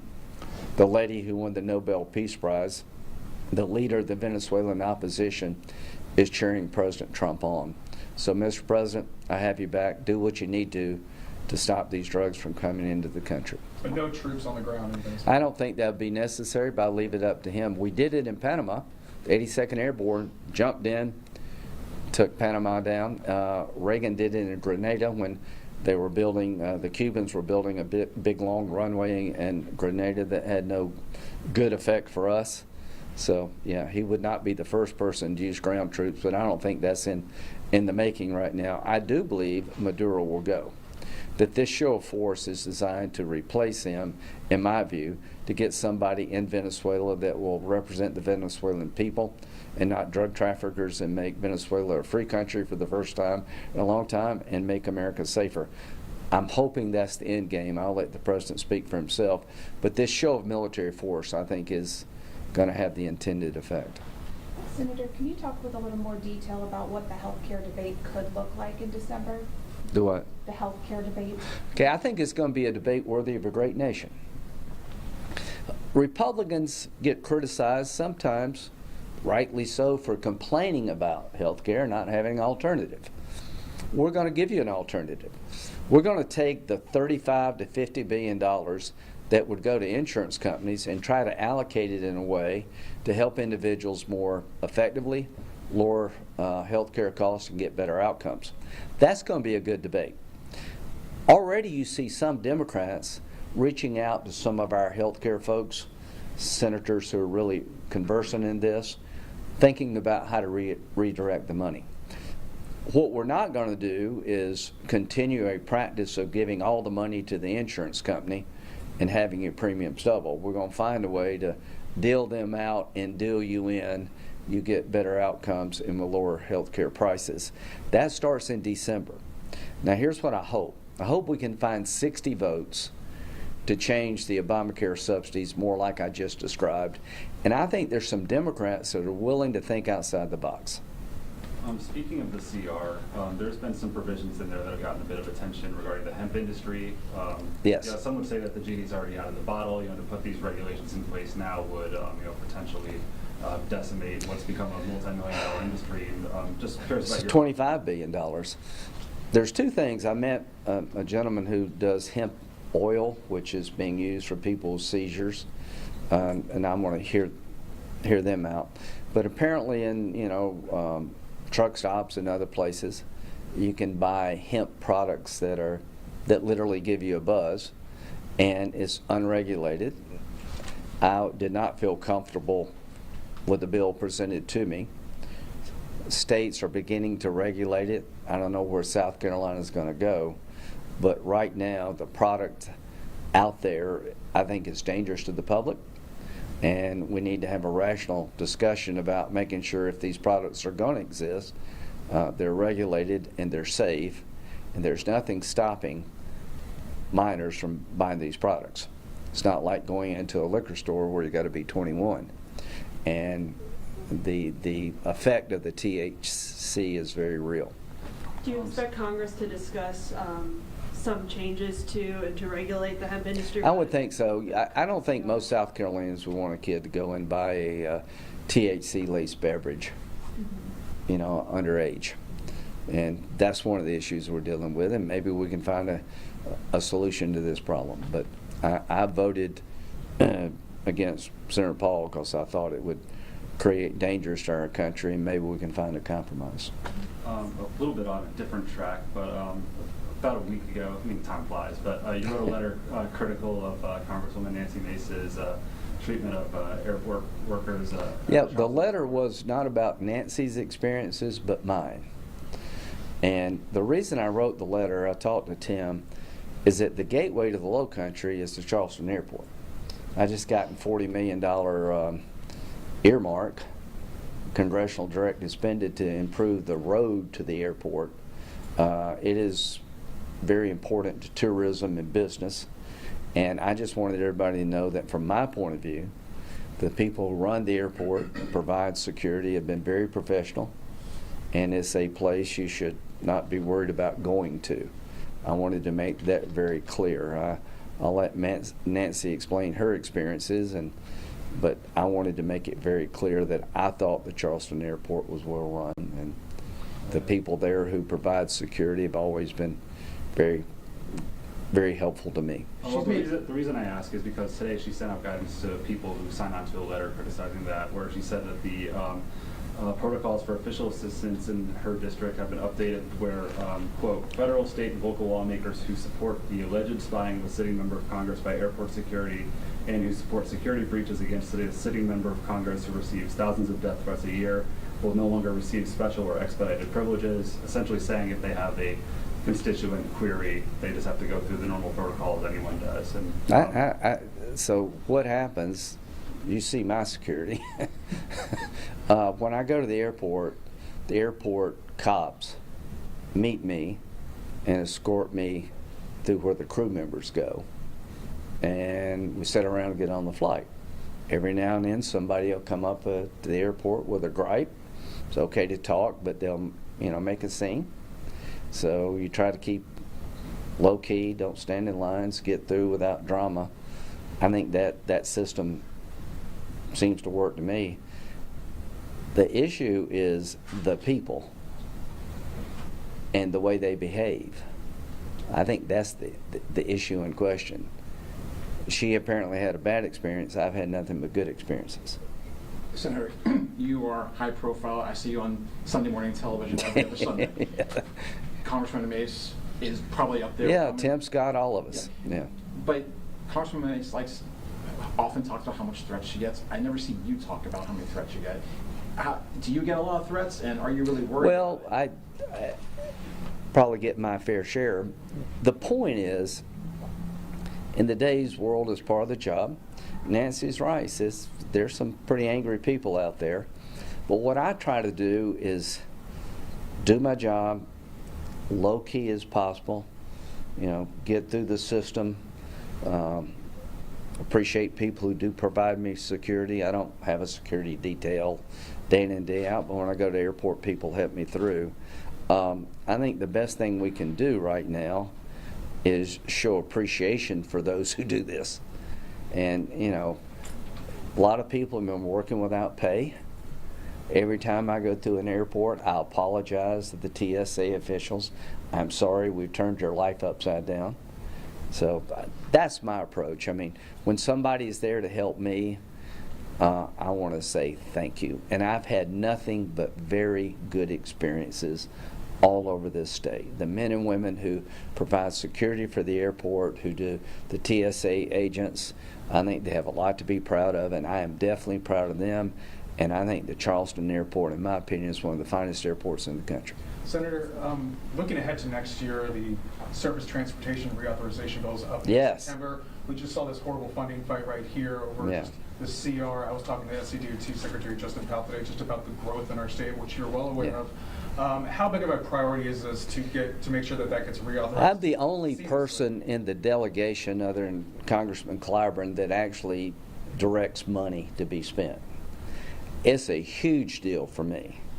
During the campaign, I'm going to tell you what I've done to bring money back home, not only for the port, but for road projects, like 17 widening, I-77 for Myrtle Beach is just an absolute essential. It's a clogged place. But yeah, that bill allows us to direct money. And what I look at growth areas, like the Low Country and Beaufort area and the Grand Strand are cash cows for the rest of us in terms of tax revenue, sales tax revenue. When you have that situation, you want to make sure your airports are accommodating and you can get there safely and have a good experience. And when you invest money in that part of the state, you're getting a great return. Now, there are other parts of the state, like in Orangeburg County, you had two bridges about to fall down, on I-95. So I always work with Congressman Clyburn, who represents some of the poorest counties. What can we do to improve the quality of life, to make it more attractive to live there and do business? Road, water, and sewer are a very big part of this job for me. You may see me on Sunday TV, you may see me in Ukraine, you may see me in Israel, but I am very intent on making sure that our state, which is growing unlike almost any other state, that we're getting ahead of the game when it goes to road, water, and sewer. They're developing the river down here in Columbia. That's going to be an amazing, the Vista is going to be an amazing experience. I see my job as being a partner with state and local government to direct the money that's coming out of Washington to get the highest and best use here. This bill you're talking about is going to be a real opportunity for me to work with state and local officials to get money into projects that probably wouldn't make it otherwise.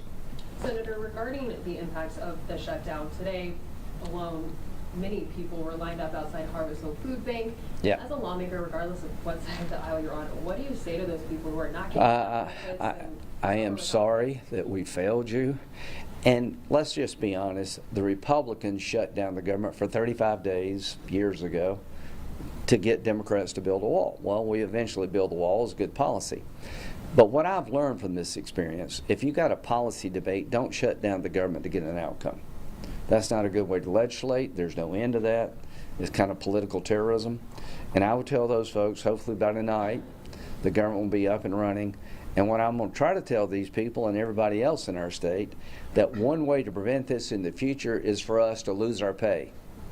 I cannot tell you how many conversations that go on behind closed doors about giving the money away, not getting paid. It's one thing to defer payment. Every government worker is going to get reimbursed. I don't think we should. We're the ones that caused this, not anybody working for the government. We can't muster the votes to keep the government funded, then both parties who are involved in this should not get paid ever. You should forfeit pay.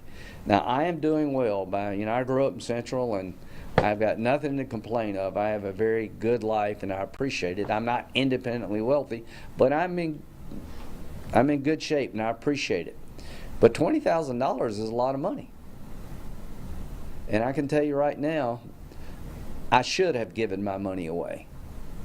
Not get it, give it away. And I've been trying to find a way to open the government. I voted to open the government. But if all of us had to forfeit our salary, you'd have less of this in the future. And I think you have to change the Constitution to get that outcome. If I never do anything else in this job, I'm going to push the hell out of this because I think it will matter to the future.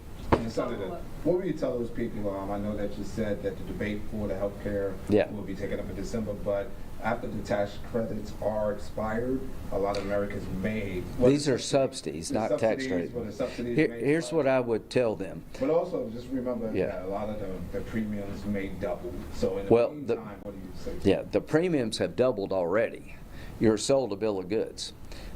I would tell them I'm no longer going to continue to take taxpayer dollars and give it to insurance companies to get an inferior outcome. There's a better way. I'm going to take the same amount of money and flow it to people directly so they can have purchasing power they don't have today. You can't buy a house with it. You can't buy a car. It's going to be used to purchase health care, and it will create competition. These Obamacare exchanges are pretty much monopolies. I think we're going to create a very robust market. The more money you provide to people to make their own decisions, the better in terms of competition and outcomes. So I look forward to this debate. Follow what I'm saying. It's not that I don't want you to have health care. I want you to have affordable health care. I want to create a health care system that's sustainable, affordable, and has better outcomes. And what they promised about Obamacare has not borne fruit. It is not lowering premiums. They've over doubled, and it is not getting good outcomes. Insurance companies are the only big winner of Obamacare. Thank y'all very much. Thanks. Adios. Did anybody appreciate it? Oh, we all got paid. All right, we are wrapping up that press conference with Lindsey Graham discussing all sorts of things, including government shutdown, which may end tonight if the House vote goes through. We're expecting updates on that in another 2 hours. They're expected to be in session around 5, with that vote. Something else I just want to mention real quick before we go to break. Dan Bishop, former representative, becomes the United States Attorney for the Middle District of North Carolina. This is, of course, something that we knew might happen. We knew he was in the running, but we just got that official press release and the appointment from Attorney General Pam Bondi earlier today. So this is really big news, not just for the status of those cases in the Middle District, but also for this former representative who has lots of experience here. So something we'll be following for sure. We're going to take a quick break. We'll be back in 2.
All right, welcome back. We've got a few more minutes here in the Live Impact studio, and we have a lot of national headlines to get to. Something that we haven't gotten to in a while is Vice President J.D. Vance. He met with Health Secretary Robert F. Kennedy Jr. about Make America Healthy Again. So we have this conversation from him then that we'll spend for the next 9 minutes or so before we head to our 4 p.m. newscast.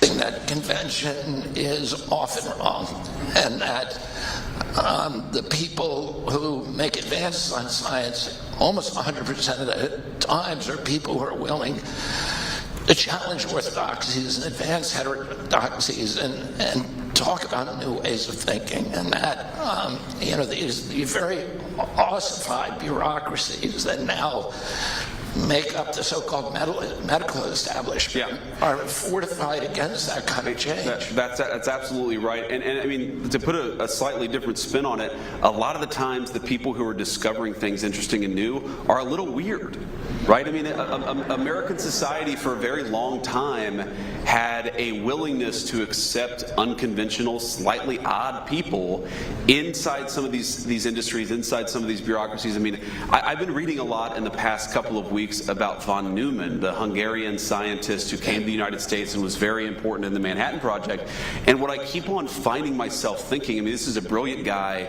This is, one of the, I think it was Edward Teller or Oppenheimer or another, the Manhattan Institute people said about von Neumann that von Neumann was talking to his 3-year-old, and then he realized that he used the same skill von Neumann did when talking to a 3-year-old as he did with everybody else, because he was so far above everybody else in terms of brilliance. But then you read about this guy, and I think to myself, half of the shit that this guy said would have gotten him canceled, or would have gotten his career ruined, or would have had his life ruined. There is no way that this country is going to advance unless we're comfortable with people who are willing to challenge orthodoxy.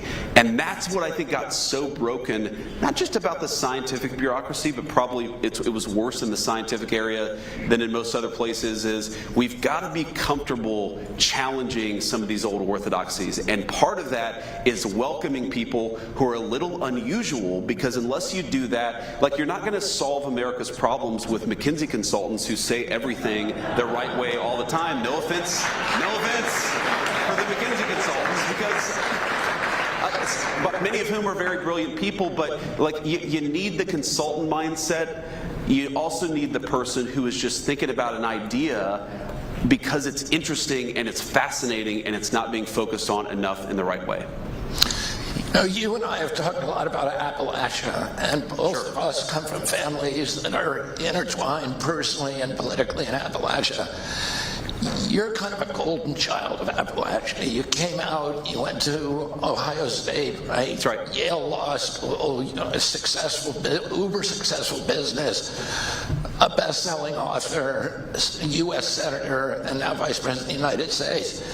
But it's almost a kind of tragic reminder of the lost potential of almost everybody else in Appalachia, not only for poor health, it's got the worst health data of any region of the country, the highest cardiac disease, the highest obesity, the highest diabetes, the highest stroke rates, but also addiction, alcoholism, and suicide. It leads the nation for those things. And so I know it's something that you've spent a lot of time thinking about. How do we, because if we can solve problems in Appalachia, we can solve them for the whole country. Yeah, that's exactly right. And the public health stuff in particular is very bad. And if you look at where life expectancy has gotten the worst in the United States, Appalachia is sort of at the top of the list. And the way that I realized this, actually, so my dad died of cancer a few years ago. And it was one of these sort of super aggressive cancers, came on very unexpectedly, and then all of a sudden he was gone a few months later. But I was talking with my wife, with Usha, about this, and Usha, she was like, have you ever had like a really important male figure in your life survive to the age of 70? Like, So I'm looking at, and it's like, okay, my grandfather died at 67 from a very preventable illness, but 67 from a very preventable, very treatable illness. I think all of my aunts or all of my uncles, and not a single one of them that I could think of made it to 69. Maybe one of them made it to 70 or 71. And it kind of hit me that if you grow up in Appalachia, you are used to losing the people that you love very, very early on. And you want to talk about like populism, and you want to talk about people being pissed off. Well, yeah, people are pissed off when they don't have good jobs, and people are pissed off when things disappear and move overseas, and people are pissed off when they feel like, other countries are being prioritized over the United States of America, and all of that is part of the populist resentment of the past 20 or 30 years in American politics. You know what really pisses people off? When they realize that their loved ones are dying much sooner than everybody else. And that is a big part of the story of what's going on in Appalachia and why I think so many people in Appalachia feel left behind. I mean, my story, obviously, it's been, like you said, I'm like the golden boy. Things have just worked out for me in this really incredible way. I feel so lucky and so grateful for it. But I also feel a certain sense of guilt because there are a lot of people who grew up in families like mine who haven't had an easy life and who haven't had all this economic opportunity and who haven't had a person that they've fallen in love with and they've been able to sort of build a stable, nice family like me and Usha have been able to build, and that gives me a sense of purpose because I want those people to have the same opportunities that I've had. But it also gives me a great sense of anger because we never should have gotten to the point that we are today, and the reason that we have is because of failed leadership, and it's failed leadership over generations. And by the way, you talk about Appalachia, you were talking about people who, though they don't have much, would take the shirt off their back and give it to a complete stranger because that's what you do. If you go back to America's biggest wars, World War I, World War II, Vietnam, which are the counties that filled their draft quotas with volunteers instead of with draftees? It's very often the parts in deep Appalachia where you've got grinding poverty, but you've also got this incredible love of country. So if any place in this country deserves not to be left behind, it's Appalachia. But on the public health stuff in particular, the numbers don't look good, and it's one of the reasons why I'm such a big supporter of what you're doing, because these are people who deserve to live better, healthier lives, but they really have been left behind by this country's leadership. Talk a little bit about how MAHA has affected you personally. My grandchildren go to school with your children. And the MAHA, I think, has gotten a lot of people thinking about how they raise their kids, what they feed them, etc., how they go shopping. And then maybe to talk a little bit about the political impacts of MAHA. Yeah, so there are so many different ways I could talk about this. I mean, one, I just met Bobby's family backstage, or at least some of them, and I kept on shaking hands with various people, and I'm like, well, you're an Irish Catholic, so it makes sense that you've got a dozen or so people backstage. But I love that. I love big families. But so one, my wife,